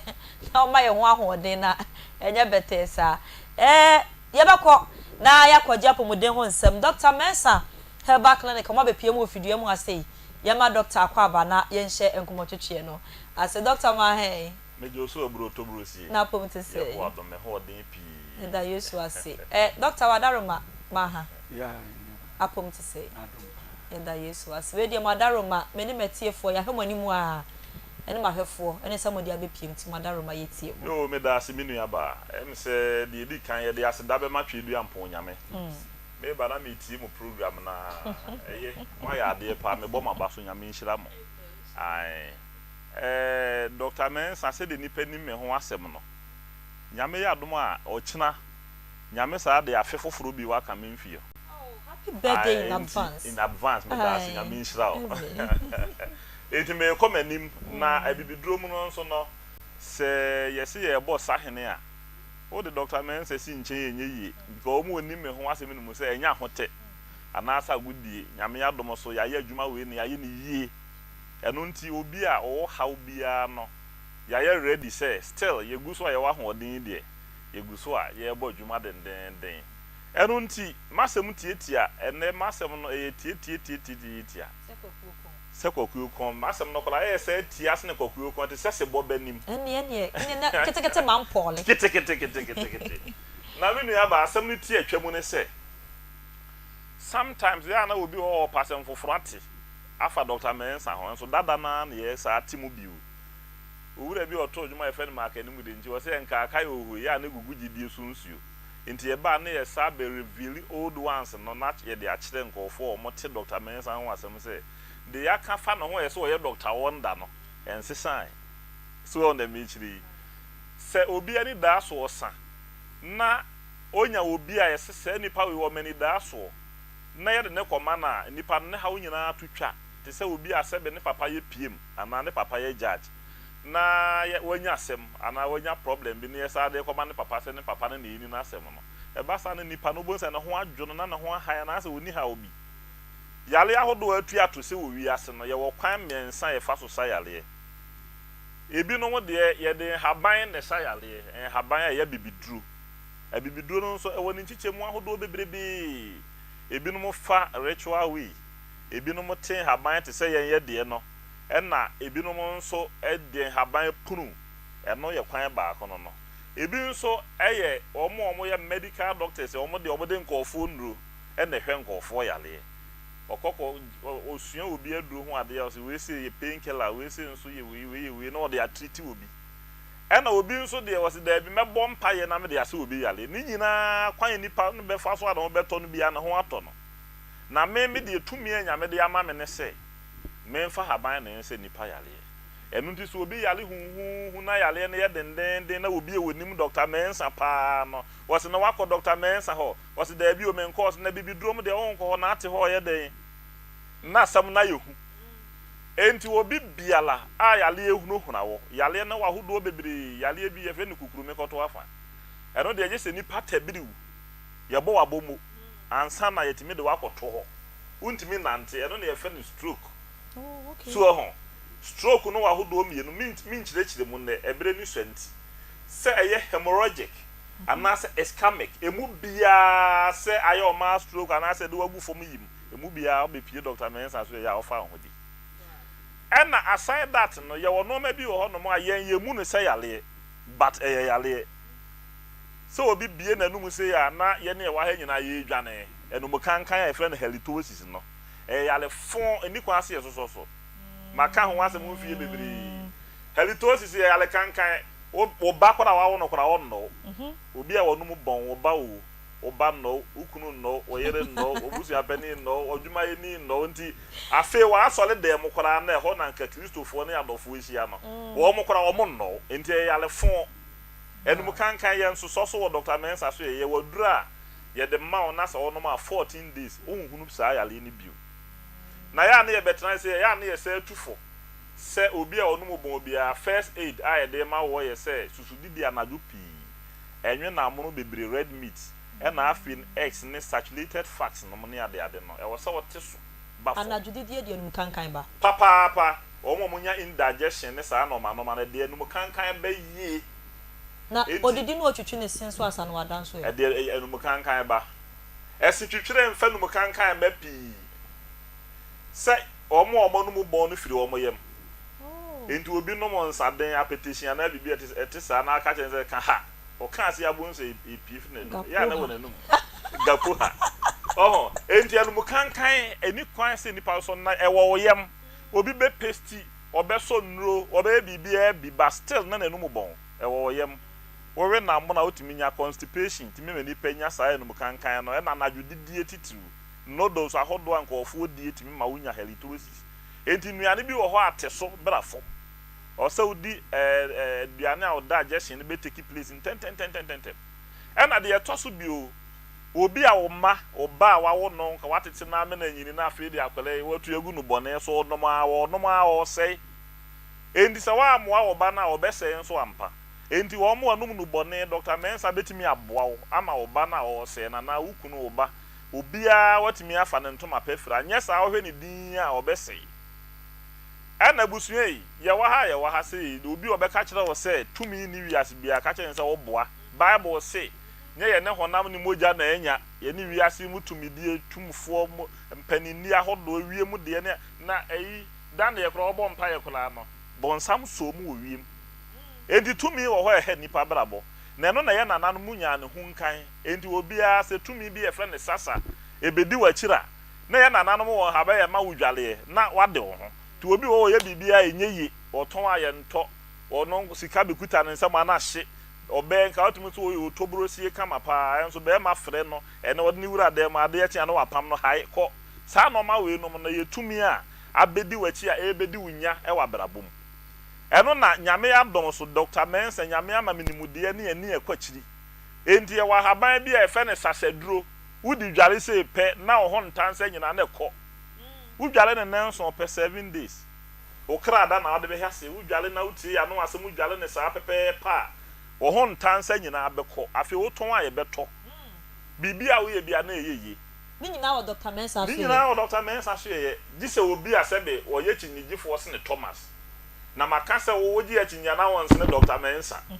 enu nti mma ye mfa no ma mekan ni agro enya hote anasa gudie obi biala wa hunu se no no ma ekotia me no ma nkoyie ni ade no nyame ya doma wo kina ye me birthday nti ya ye nhyehyeye pa de ama omo a omo ba Dr. Mensa so ye nyina enti ye de number ni tudwa de wo betimi aye ne se ebi ana wuntimi ma ye ho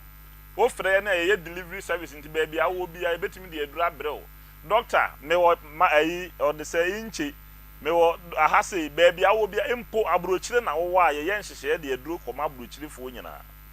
enti ba bia wo bia na ye de number ni tudwa de wo betimi aye se ntem so e wo se o twere ye number no na ba bia wo bia no ye duro yetimi de bi brɛ wo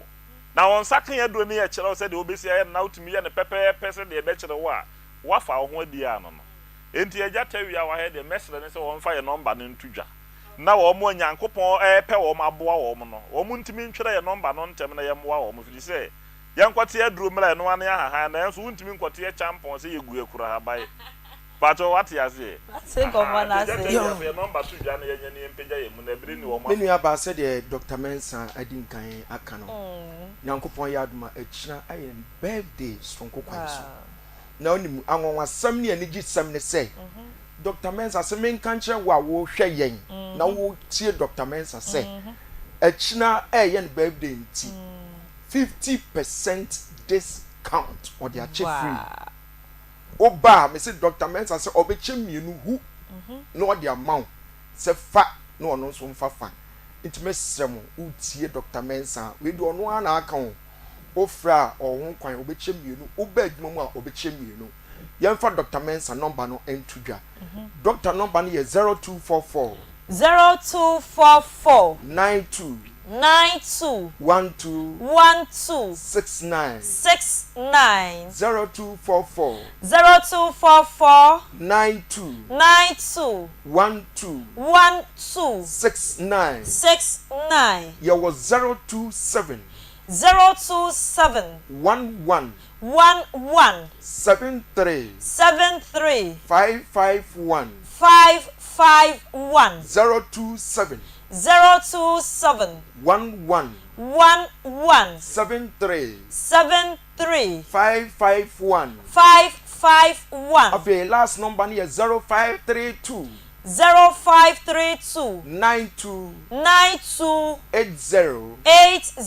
95 ma wusa ma fo ofre munya abotra doctor nsore woda so wa ha wo kwa na ma frɛ no ya chiri kwan pa de okumasi kotwi no wo tra brofo yedua ye se brofo kase mu odu tu uduru ho atwam ho opede abroni krum bra kotwi be ka twi kire Dr. Mensa na ye nya botre mfa twi nyi wa no na ye moa wo simple ena enkra pumpuni manta mu ye wo Medina Zongo Junction ye wura Canada Japan akompre kon abro san ye wo Medina na o man na efe mabro san na se wo behunu Dr. Mensa he back ne kene nkrabata ba akon ho kane na me nkrabata yedu ba akon na complaints na eba ne se doctor ye ba ye meto ye siare me two pe bra beto me na yale ye ha on mi mfa mi nyi me yem me hwe o yale na ho nto we asem tie enti minimum se wo mo nyame pe wo maboa wo no bi wo no ma na so mo no wa o ka se mbi enkum obi nso na so mo no ye tie o ka ya na tom na de o ka se ma yanka no choko be ne de sa anko ofo no de wo mo asem no je se wo ya ne de ne a enye ye ntija no nko de nyame be boa no de de number ya to dwe wo ntimi makro ofre ne a doctor men so we na am ne ascend na dura koma no tie de ntimi nu aba yen ha mo bre nyame pa da se na be sa be hia bi na de nyame be boa no bia ho dance di no e ba bi pia na me nu aba me srewa me Dr. Mensa sa 50% discount no e just 1 week pay na watwe etwam wie odin birthday ni wie ni twam wie a ayeka enti ene ebre ni nie se de Yesu Kristo kan no ene ye nkwaje da e ma wo se obefre doctor na me show bibia nyankopon hira mo so se mo ba ye yapomuden won nsam da mo akoma so nti mo be kyerɛ ne mapa ene apomuden mapa e de free Dr. Mensa Herbal Clinic for asiye ye ne doctor wie yenko yanim ma me fa birthday we entwa mutawu na yentoa so emfa free asen Osi happy birthday Shonko enkoma Mrs. Linda Ejewa Kodie Forsen. We are sales manager ewo Guinness Ghana Brewery. Na we efri wankasa wukunu dofo. Wo ma ene wadofo nche omuso ma woda pa Shonko. Nyankropon twedi ampon onhyiraw na onye okesi wonyu mfi adumu enko adumu. We so marriage anniversary. Was 11 years of love, laughter and adventure together is a remarkable achievement. May your bond continue to grow stronger with each passing day. Happy marriage anniversary, Mr. and Mrs. Forsen. Now, when so a birthday, was a happy birthday to Williams Amwako, the CEO of Williams Event and Consult, Williams Group, and also founder of Matumi Aubetumi Foundation Agogo from Akua Sechiwa Mununkum of Salt FM Agogo. Okay. Happy birthday, wahu. William Diano. Yo, yes, me start BM. Happy birthday, Shonko enkoma Mrs. Linda Ejewa Kodie Forsen. We are sales manager ewo Ghana Guinness Ghana Brewery. Na we everyone kasa wukunu dofo. Wo ma ena fe wadofo enchen ena eba wamoso omoma awoda passion ko twedi amponya ankropon hyiraw na wanya okasi kosi se obeye kese pa de atoso no marriage anniversary was 11 years of love, laughter and adventure together is a remarkable achievement. May your bond continue to grow stronger with each passing day. Happy marriage anniversary, Mr. and Mrs. Forsen. Happy birthday, Shonko enkoma Williams Amwako, the CEO of Williams Consult and Events. Also CEO Edema Williams Group and also founder of Metumia Ubetumi Foundation Agogo. We every Akua Sechiwa Mununkum of Salt FM Agogo ononchai and odiwe every band. Yamamu nyina awoda passion ko. Nyankopon chedi ampon onhyiramo na onyamo kese. Lizzie tomato mix ewo adwaman so. Se obaye aduane na ayewo da. Enkanka u stew no awoye no wonkwan no awoye no se beye wo de na ubedi ama wotachrema abododo mu apedi ana mekanfo Lizzie tomato mix ene de ama wo. We locally fresh tomatoes. We akuma da de ni bia ene de ayesa Lizzie tomato mix the senti chese odia help bia ne akire ebi wo hono ma mo de esam ene chese kala na mo de ahye na mo de ayete tomato no okoto pe water tomato paste onye so akoto yare ebe wi ase na woni wabusu nyina ye kwagemo de agu ayaresa bia ne senti me kanfo Lizzie tomato mix de amount say no de FDA approved wa mo agi atum de o stamp no etim so enti say oye chop bar oye restaurant gibi na fire waduane efie mo so yanyi bi nkwagu fie na ye mfanye yaduane wo de ye jollof pa ne de Pelisi fire jollof ne hwe ubedi ho dance na be frɛ number na me de ebetu dwa no na wagye ne dosopu de akwagu wakache 0240 0240949091 0240941091 na woni mpanyifo entwetwe enkomo Peggy aba Peggy atna se Peggy maha meje oswera let us say erade guso hweye eda yeswas ho yefe pa medda wase ne de osini achem medda wase tenansa noa medda wase ewie yanto ade na papa je mu nsamra amatias enkomo no ayede na wo de ugina he ana mentimi bi se okwohye de mama eka no wa da megina wonti asa anti bi to bo ba park no so aha anti yenchia na wie yi na ye ma no aha de ode ba nyina yehu bebia mama ejina no anti bi bebia ejina ho na megina etu ni problem mo dada ana ada ide ade a ye be so ame ye koshi o sa nyankopon hwe wo erade na ngoso mse mentwa yo eraye nko pesika yo ebusiafo mechira mu nyina me mamo aha e de back credit aso eye enne omoso omasesa omudi ne from bills micro credit sa obekwa koka wasem ache wo yonko na obeka ache o se twen na menye bia me de bema ana wa anka ne ntem sisi ana me de amanipa asem sidie enne koka wasem nyina ache bills microcredit na omo pesika enfama omo se wo account anase uni account die sika dodo bi a wo pe bia komo kwa bata bia wo ga na ha na koka wasem eche omo na ombe pesika no bi e de ama wo enkoka wasem enche obi na ode ayawo se de omo so omo ba ye no 15 years nie efie dunum enye asem ketoa enti hwe bebia bills microcredit wo bia na ko omo aso na ombe pesika e de ama ma ode ahye wo adwuma nim mame fa nko grow fine aso ye me se yade wo ho yade bia ya pa se ekoba ne se wo yare wontumi nya ho hwe wonya obi enka wasem nche na yade enti wo se wo nsa no anase wo na no utitriti setika yade no yade bone eno na eraka no nanso ni din de oba sorry anopa wontini mu nyina etwetwon ye kwa wontumi nko bi de ene pe grow fine nupa ni bi na nonom na entumi emboa se wo bu nsa na wayase wo ya anase wo de unsa buo no mpo entumi maye mese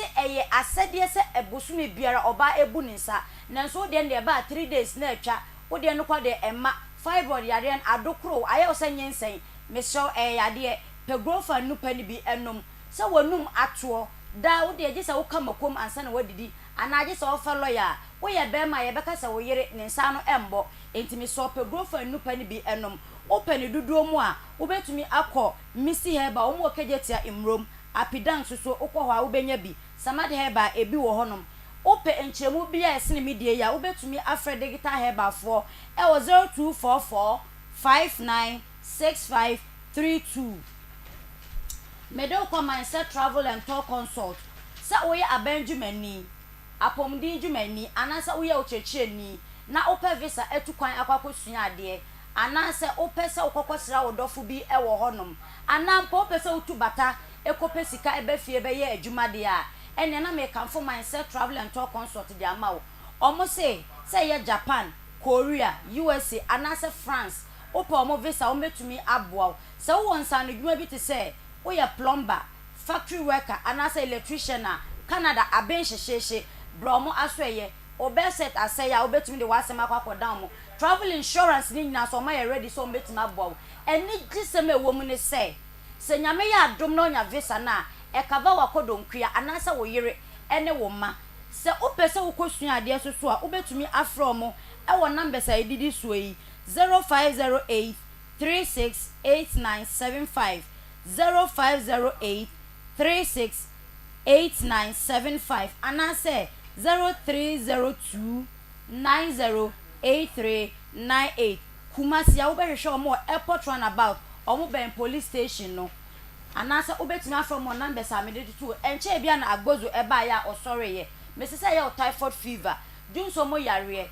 anasa namu sarare hepatitis B ni nyina okọ maso ometumi abo syphilis yare na aya osesebi eye monopause na achi no da bi minua eye enamu sarare ni bi na eye osa enye monopause usisi aya wo ya okọ maso ya ometumi abo mesi de ni kan se ubegu edua bi so aba anaso ubegu edua bi so nsuo na ebe so aba pa ma wo be ma wo ba adwuma ni nyina na se entimi fa ba mafia yade na eye wo oba ade no enikanim be ma na oba onchen a osi de bi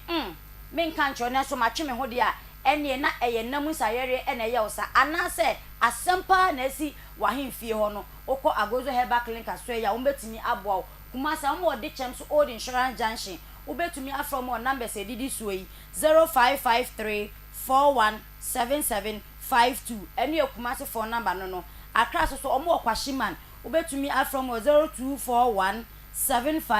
750283 era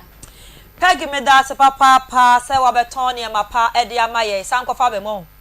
okay udo wia me no wa wie ntinka me mo akọ sa timi nto aso ho na mi se bia wo bo wani che fa sankofa no wom na ye nkofa ya ntifako ene ma me fa nko currency ventures aseye ozi se wo honam eya wo ya anase enam mreyo no ebi aka oba ne be ma mu nyina mo nko omaso eye anase yare bi ani wudi apinisie ama honam no aye bozo de bia me kasa widie wo hoi se bi enye sika no wakwa sere ena nya atare so no wakosere e de akoba bi enti sensansa na se widie nani aye prekresa Cocaristic Ventures asoye malaria ene wo ko a okọ masoye a ombetumi aboa omunura ewadwa so no ebinie hindi heba esa malaria Zahara G mema ne mani nyina monkopa bi enom Zahara man capsules Zahara Man capsules eno meto me boase because ayade be hia papa me se wo kona wuntimi mo adwuma ni ya me dem ma me so biem o nchen kwa me ma because untimi be sorosoro me na me mfa anibre enkofie nkoso me ma so me ba poki crowd 100 meters amami hu se 100 meters 200 meters so amami hu enye sa mami nim suja enti Zahara Man capsules ebi wo edwa no so ena Zahara mixture ene immune booster ni bia ukope bi no ma ebetumi aboa ne duduo mu betumi afrom 0246 348334 ana 0248 569335 Erana me do kwa kowie o Poza Travel and Tour Company me say tubata o mayi mu ayehye papa o pese wo yiri bu o pese abusuo bu a ene yeyi ana wo so ayi bi ehemfa ena obetumi atukwa akwa pese eska no Poza force me nkan cho se why ready so obetu kwan ana wo pe visa mpa wo bo maso ya wo betumi aboa hotel reservations na o ma ye ready se o mo be boa ama won sa kan ni nyina na sa wo kɔ na sa wo pe adwuma so a ene tatahwe o mbe ginam aye bibia e de ama o mo okuma se Amenase house o mo ben so amemazi Matia Junction asem ena mekan ena adeshima so o mo okejetia wo betumi afrom 0205 215495 and I say 0504 256360. Dan Keba Complex. Dan force men can chose and namun Arabia, gonorrhea, syphilis, hepatitis B, and I say candidiasis, and only yadia a mano, young bukran, so a yadia be a kutia, obi on my one to me, or name say a candida, because I'm a white, and no any dunya. And so Danny then now, there's some bopad. 5 days wo de busumi ni nyina wo bopada eye candidate ena eyo wo betimi afrom 0266 593330 0266 593330 anase 0244 017556 omo wo pechi number 2 era Peggy medawase pa enti yet wan kwamotwetwe ne so aha ya kuma 87.9 FM so ena wasugu awutie ye wo kuma se asokwa ye ne city momo ena ehye animu na yadamu so wonua TV so Facebook eye akuma 87.9 FM akuma 87.9 FM sanso ena eye YouTube nso yadamu Akoma 87.9 FM Facebook comment like it na share na YouTube no so wa subscribe so de be ya da bia yetnasia ubenya eye notification no na won so watimi ne yen ahwe abomu ewo ho na mabedwafo anne me no mu edi dwumadie no eye Papa J and afa Sweet Mavis na omo asatena se yetwa so e de free bia ye dru ye no ntina Papa J ena wa flow ansana yakwaje aboafo nkrato no e de abanti Papa J yanto aso free baby ayesi ye no na se papa sofo no otie mu guy pa umusa makwa kwasra ne dakro wa asole yo se quotation bi won mo kenkan ye bo so won chiremu open chiremu na wo husa o se enkomo na ye bo hwe se wo hia oba ana wo hia bema na modi kan mwawe mo mo ware we ni kwa no honeymoon kwa respect ni ye mumo na we mu so mwawe mo we na honeymoon be na wo mu bi so bo mo hia mo tutu mo akwa bibia kama na mo amu kwa no wo ko honeymoon na hwe anigye bi e wo ni fe yes sada no kwa no ana ferry bi kakra wo mo oba na se o run ho kwa ferry be ma so kwa ferry kakade di o wa vim no ene timi kwa animu ebi kura timi ko animu ni kura mpo no that night ni kwa no ahwe kura timi ko we ni hu de okọ na we hu de oba so what I say ema eni jesunku bi eba na so de o hia ni star yi na wayi bi wayi stars ni nyina bi wayi bi bi awie de be bi na outside expect you especially de bi the last time me di ko bi say enka oba kwa de ka o hia ni mpo na obi anase ukoyo obi hu ade na ya rene dada be ma ne kwa wa rene hu dada anka ehia se ya juice kakese bia Debi o. Se yari oba ne dada. Ana se bema so yusu ne ho dada. Eni kwa se kamo ye bibia ehu bia.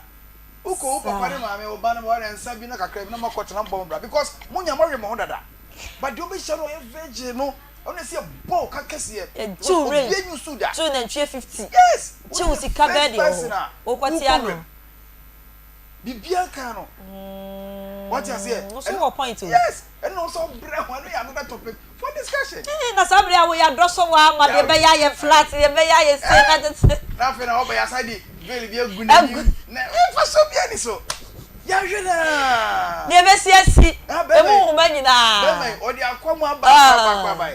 E bi ebio. Simple kakra bi na mo bo bra. Wo hu. E ka bi ani. Ne mo die enkenso no green. Tie rubber no. E no so bo ho ka. Allah wallahi. Ko to ka bi na tie rubber. Won say boarding. Papa. Na de ye use no betimi de boato tie rubber. Yes, you to be cross 600 cedis. Saka no. What is they see what draw so. See what draw so no. Na was ko bo ho ka. Na de tin say. Ye. Yes, I use to a ho ka. Wo hu. E ho ka. Pentimamento. Go no ye ne pen. Allah. Syphilis aye ne pen.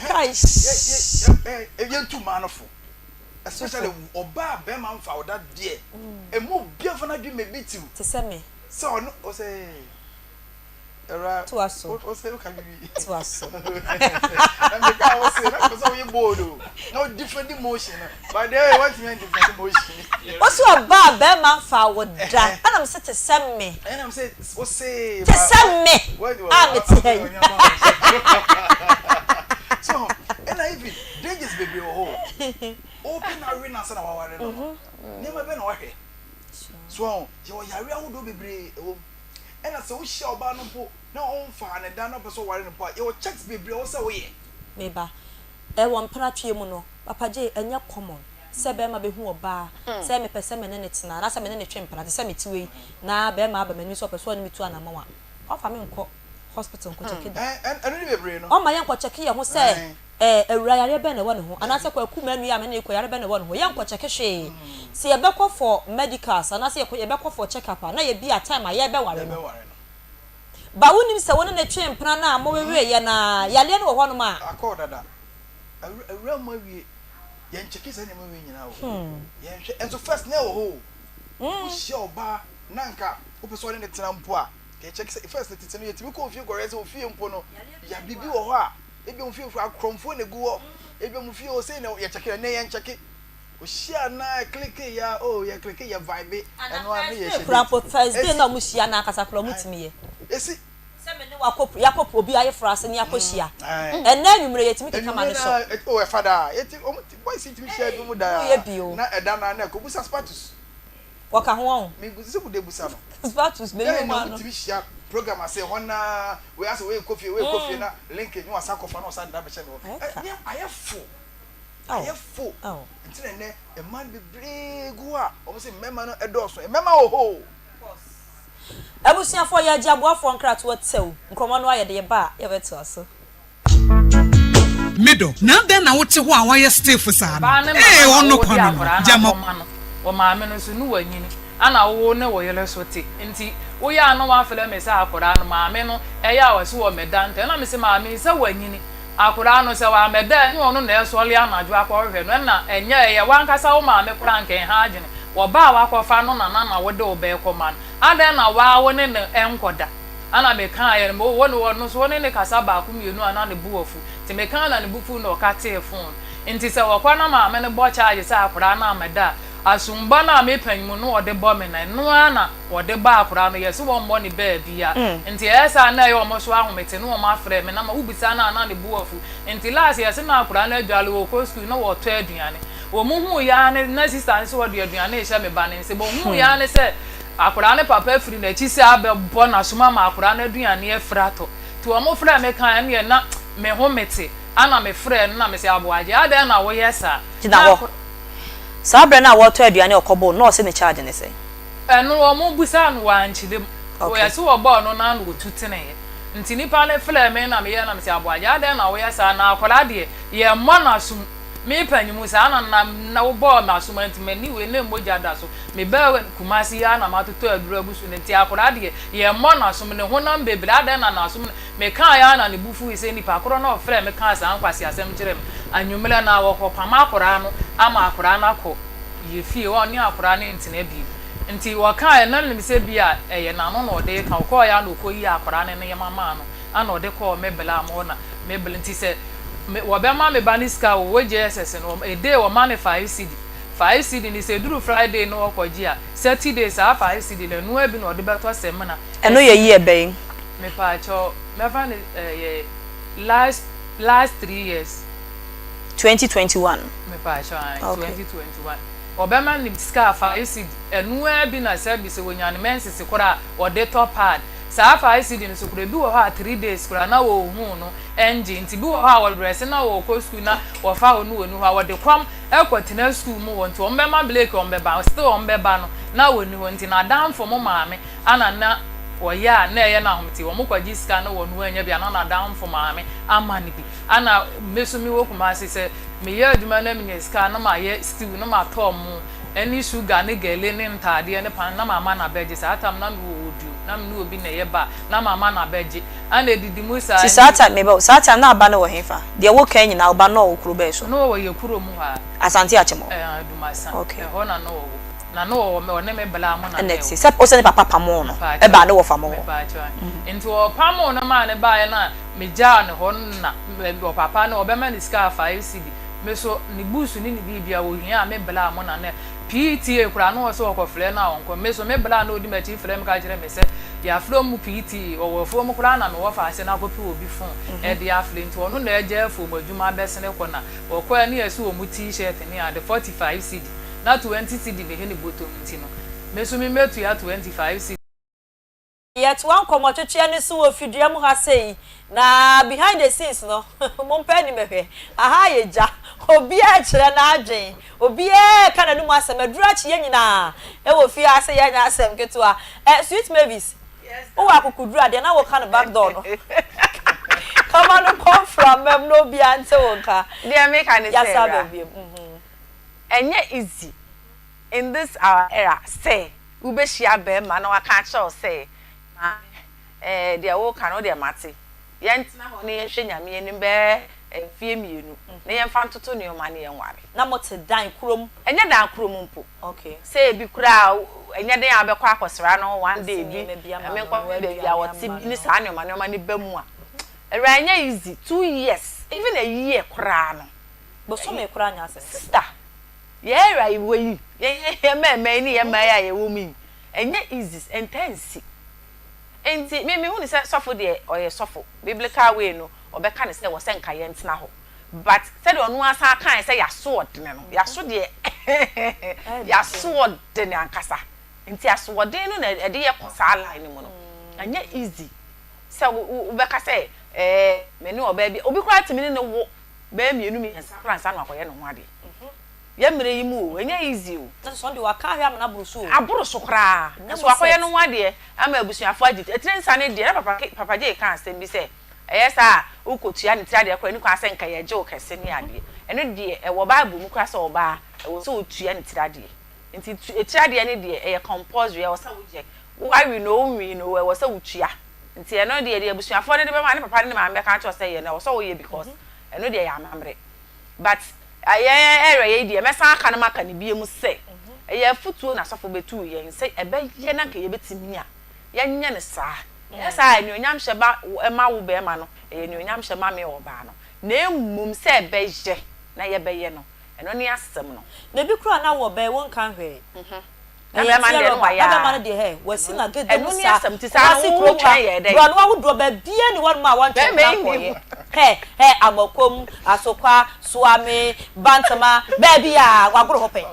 na sa wo ba ne de wo de chesa wo de tie rubber e be shia speki maybe a wo wiase bia wonim spec bia wo hie bi na wo no watena wase a nya be 30 years ko hie aba me ya e ko hie high speed bema na che say ensem bebre wa hwe kura fe o virginity na ade ko hie no na emu nsem bebre because ono oba no oba ne fem so wo ni more so de be yesere kura nsem awura dem no na afa yese pejane na wo kura wo mu ade ko eno so ndi ade me de me bobo status ni bi di mame ye body yes wo mu ade ko you can you say na dey just say ba so ba because onu wa komwa wonim stars as na papa ka setale bia ni wonu ma wonim owi ase mama kan wo so dia ne da banche da web enim hre e me ma no kra no ya na sometimes na me ka say era yi mu no me wa ka say Me de oba virgin mempe. Most of the men can. Also oba ye virgin, me mempe oba ye virgin because mama bre. Opede wasoro. Wow. I will name you man. Odisi a obetwa. That is it. It is anu de bia mo ho amaniji because o ka say yesi ya nim de o pa kire. Ha o ka say yesi na de bia. Eya na nya wonsa ne sa. Uni odontenta me nya wonsa ne sei. Me mpa de wo ye wonsa no. Me mpa sa. Da bi o se wo wi ne sa. O ka say wo ye ne sa sei bi me mpa sa. Me mpa sa wi abo. O chire. Me mpa sa. Ya adwuma ya. O se be me bi wo ho a o pede ye wono so the vibe to say wo de na so that yenkwa a wonim de wo pa kire bia nya afei na obe bra mo abeye ma me yese ya o se eno so ne say na afei na obe cheche wa bebre. Okay, maybe my mem now so phone lines na yem to aso 0243114497 0243114497 won so betimi aba na ye fiada can say weekend ye de kwa said your pambo can no ye de kwa we salakatema Friday if you da ya na ye ntan tufo enti ensem wa ye kan ya won so betimi e de wadwen kiraba e wo ho 03224980035. Hello, good afternoon. Papa J ansana college ne bebe mu no ye guso mo ba ye be form maybe see come so bo tirim ko kika nsem bi wo wa no ne ade say virgin obi ho mpe virgin when I say onya ademona ompe ade obi anyu su da enter cheda one the first person that we use na me ka example che o hwe tie rubber car utimu a seat ri kwa sent bi e wo car no mu no what you say how comfortable a utimu a wo feel and you ka say o da car mu untim virgin una wo the first person we remove 03224980035 0243114497 0243114497 03224980035 03224980035 wonso betimi aba na de ye kan koma ye dia wonso odie abeto so 0243114497 0243114497 03224980035. Hello, good afternoon. Good afternoon, Papa. Me pa cho di ni baby akasefi. You original to the best me. Me pa cho. It was not for the jumpa. Okay. Na ajumpa ngos. Papa na mshira wati. On share wonso. Ani ejuma pa obo. Wasa akuti quotation nso awi ya nso dem kre tubie ni ho. Na no ya na ya mlanti ya nimbi. Ana ama ema no soso. Ana se bi awofo no ehyefe yenye oba no ho ade nka oba awo pe no se wo mpa menwulam. But moment ya wawulam ni de ope atade ya ukodwa ma so na se wo mpa awo nto. Ndi so na atade no nko ade are na atade no de kwache. Bisa atade ni pa no mpe. Ndi wanyo oba no na se bi wawulam awi a ade na ana oba bi ni so o kire na dwe no ni mistake pra eye aduane bi wo kora na u fatesi de bia uguso me na aduane ya midi Dubai ha say me be ka hwe fi se mi wu a say am be ka hwe ye no de bia aduane no na meto so na me chen but enem land no wa say ma na bisa bi mu de chiche kwantino enti no mo de sa adwen no atu mu tirim de si a we program ya ko tu yi ni ani mpanyimfo pa na ehia de ye debate pa one of the program no so any pacho yaminka on why onka won so ho yeda mo ase pa asem abade mu e wo Dubai ho 80. Hello, good afternoon. 0243114497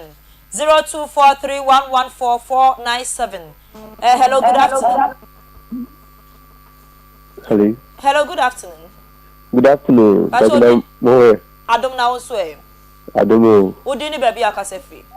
Ipacho akasefi kono mo fa ID. Ipacho yentio. Ipacho enei no untimi nya no 100% se ubehu oba no se one nenna. Because before the me who baby say me no.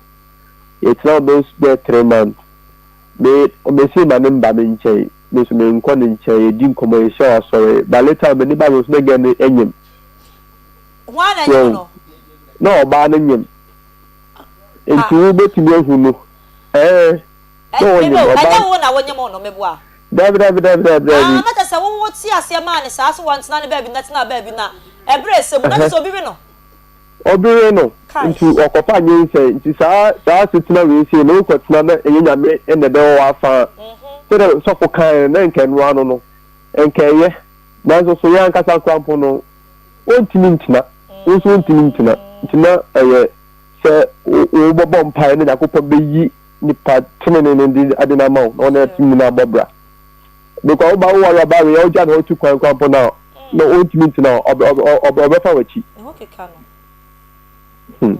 don't come home. 0243114497. 0243114497. 03224980. Hello, good afternoon. Hello. Good afternoon. Yes, sir. Bakwa na won so e. Okay. Udi ni baby akase free. Ye frame alaji bulu be free from kwapra. Wadaro mayeti o. Aka bezame kan say. Asaba mo kan. And we team ko for ba se me ko wan no abla o ni nya hwe. And I wale ni beku. Because na me wa o kase pe o ya we and then my back. What about this mu ko ta hu ya. More na bet mu be 80% and some one. It is a mu fara. Na o wale no. Na so ku bi na ja ko be. Bible no so na etia awale nya ye. That's how. And then you have Bible and can give me yes. Because our day yen and also to go for Baswa. If you are any baby, it's in the Saudi Kaka, then you. I don't know one hour. To be the man of the Kaka and our Kase, I was one and the having. I was a woman, twas about 3 months, but every way you have my son. Who say engineer sana wako wani? There will be fast. Now, I counsel.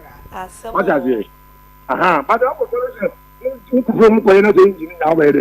I want to use them within a better. And he must see Carol Cramon, dear. Yes. Kwana Moko. That was a man. That's right. Yes, that's Papa J. Swati. What more do you know? Yani a penny dear one. Hello, good afternoon. Oh, sorry, too bad. Hello, good afternoon. Hello. Hello. Good afternoon. Good afternoon. Who did the baby Akasa free? From Koku, Mukasa free. Maybe I show you. I saw I'm working. You want to meet me. And you say, oh, you know, oh, I know. Oh, you know, I know. You know, you are very, you are on. May say, the away and warren on 1 hour in name. Oh, yeah, sure. The away first time, or break you virginity on an anity about a brand new shoe actually. Ekasa actually. No, ah, okay, Matthias. Now, so now show your virgin. Baby. And I'm Shia Center. I are food now. Are you? Yamen come Hawaii. Yeah, that's it. Hello. 0243114497. Yes, you know. And what about any dear Mukono? So we now are here. One marina. Oh, dear. Not process of marriage. And your Bible, you want the over cash, no. What you say? Testing officers. Oh, yes. Or no, the real more in your problem. Be an old gun. Hello, good afternoon. Hi, afternoon. But you didn't baby Akasefi. I from a freaking patrol. Me patrol yet you. The Damasi, when the palm with the Abba by the night you belong. According to the Bible, it's only looking kind. It's a chapter 22, 61 wɔsi nti sɛ obi kɔdaadaa ababaawa a wɔnyina wadeɛ na wɔne ne gaa ɔbɛtira deɛ na ɔware no ebɛtɛ wasɛ bi a wɔakɔyɛ saa adeɛ no nanso mu nide ne hunu sɛ esi a neɛnyɛ mmaa no bi no mu aba no deɛ ìpàtọ́ ntí sẹ́ tètè wọ́n fún ọ ní o bẹ́ẹ̀jẹ̀ no èyí ẹ̀bá màkó bẹ́ẹ̀ 20 wa ibi yẹ baako pẹ̀ ẹ̀na ebi ọ̀hẹ́ bẹ́ẹ̀jẹ̀ no because akora náà kwan no 10 years a ọ̀nà deɛ wɔfɛ mu no ɛnyɛ asɛm ketewa nti ne nyinaa mu ne sɛ sɛ woyɛ kristoni a ɛsɛ ɔmo ani da hɔ na ɛberɛ nso ɔbɛwɔ de abɔ mbayɛ m'ani fitaa na mene obi tua nam a na mpɛ sɛ boare no ɛkɔte panyin no nyinaa wie nipa so sɛ wonya kɔɔ no a wɔde dwane ɛkɔsɛ baabi na wɔyɛ kɔɔ no ɛkyerɛ bi deɛ tie no mepa sɛ wɔntimi wɔkɔ nti ɛmaria ta so ka mesɛ mesɛ ne wale bio kɔ na me ayɛ adom amagya no ka sɛ meyɛba yɛ ne kɛseɛ paa ɛkirikyi ɛwɔ ɛkuro mu ha na ɔne baabi a ɛrenda yɛ nyina watɛ nti deɛ pɛ sɛ meka sɛ ɛmɛɛma yɛbɛyɛ ni da hɔ ɛdama yɛnso yɛda wɔ ase pa evangelist 0243 114497 0322498035 onso betimi abam na yafa course be mienu bi na ya sori dwumadie ni so yankɔ ho okay papa J ya sori so se na maybe say ka no se o hia oba na o say o virgin ti wo mpa kai hu ni se virgin no protection kakra wo because oba be no we hia no onye virgin wa so ahwe bebrebe o entina na wa de jare bebebe no ohyia bɛrima na ɔsɛ na yi ni so a ohyia ɔba na ɔsɛ na yi ni so nkoyie na yi ni so ka sɛ efi baabi na ɛba na esu a ɔba road na afa so no ɛna edu baabi edu na afi emu aba bebie no so wati ase enti sɛ wonya na sɛ obi afa ne nsa nkan yɛ de anyame na ɛhyira wo papa ne kan yɛ na ɔsɛ ɔbɛhyia mma 20 baako pɛ ɛna ɛyɛ virgin na virgin pɔ ɔyɛ no kɔ no bia na obi mpo de ne nsa yɛ dɛ akɔ hɔ da tinda no sɛ yɛ half o ɛyɛ half ɛno kɔ no wɔfa ho tukyɛ wɔfa ho dwane what I say enti no me de me ka che ma me tu ma for say efi na reka oba bi ma ne bonye den anya sa ye mema ne de ye de feeling na mo obi ma ye be wuram ye fa ye feeling ye pa ye fa ye mpa ye kɔ enti we ba no wɔkɔ we ba no wɔkɔ a ye ka se o mema no ma do so che mema mema bebre ho mo ware he but mema no for say metimi afọ ba we di atime hot so beba bitimi ba heat pa no afa ne phone obefre battery anya hwe ba ko befa apeke ma no no satisfy no no ye de no da ho but oba no de meje say masa opemia ekwan ni nie fa so ne bra say mema nyina pass through that situation na enka every Sunday ba before be when dey say be koso okrom ha no kenya enya asem keto a yanso so ene ma no mo na ye full mama na ye full I'm telling you me kasangezi oba bia nemo mama na aye full mama ema no sikani bre eni ne marketing binti no be me bia ye ya na okofo oba no de atin hot so ono pa no ahomache no de wabesi kwan na okofie okay papa je ya da wase pa we de me de kira wani sweet me yanko ya nim melas ye wieti the final words mate the mechanic say the mechanic say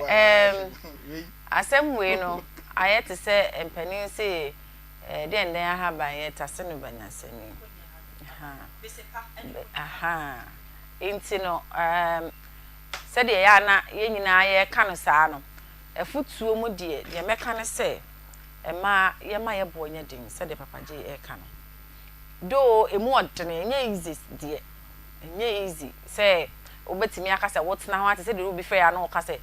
nya easy na emom no wo na abema na ye easy ama wo say ujeja ho de be easy ama wo but say wan kasa wo pese wo sombo say be ma bi ba na wo ka che ze krache say wo so wo pamia ye nye the necessary move na ye nkoye nim ida ye be wurem ana ye wurem no ye nye ade a ede enunyam hye bebre ye nyina me kwe na mame nka odontentan ho asem ya me adom a achina ebo 10 enwure na wafa radio na ade ato 87.9 akoma na wati odontentan ye lunch no otnyame adom a wochina na next week Friday and Saturday no edi bibia hyehyɛ so gidigidi enti nyame adom a wochina enwure no ndu ade kosi dum ye no tie Sweet Mavis ene na bedwafo na mo fa odonten tan nkomo emfa ensomo what is Sweet Mavis nka ate papa je nka ewo dwumade na ye de esomo eso ma me fa so da PSC ema me producers na Nabila Kantanka na face status kwajo sa akode wo mo ada romanti na mo hye dwumade kama ma yete na kire de esomo dumi enu bremu edi besi no miensa ebre so aye sorry ama sports crew no Akoma sports omode atoa so ede amamo na ma me fa so da ni bi nkoma eye streaming for no ai beluchi na afi na yawo Mohammed nso etechire ena omode enko Facebook ena afi onua TV ma wonso onya bi ehwe ye mi a metena mu edi dwumade ho chia me midin Akua Ofosuhemaa Boateng mesi ya frem yewura meje so metena mu edema beaches Pio Gabra anti bi ai baby obi anyame nka ne ho na onye nakoma so ade ma no na de oye bia so enye nhira ebi ana wo ha o wa ma na ebi person de ba ha say obi tete wa fa ne bra 0530 507849 0530 507849 yes sorry na ye fiada ne sent nyankropon ya adom na de adom ne dom ye ne a edwoada ye besan so ehia yakramo Akoma Sports is up next.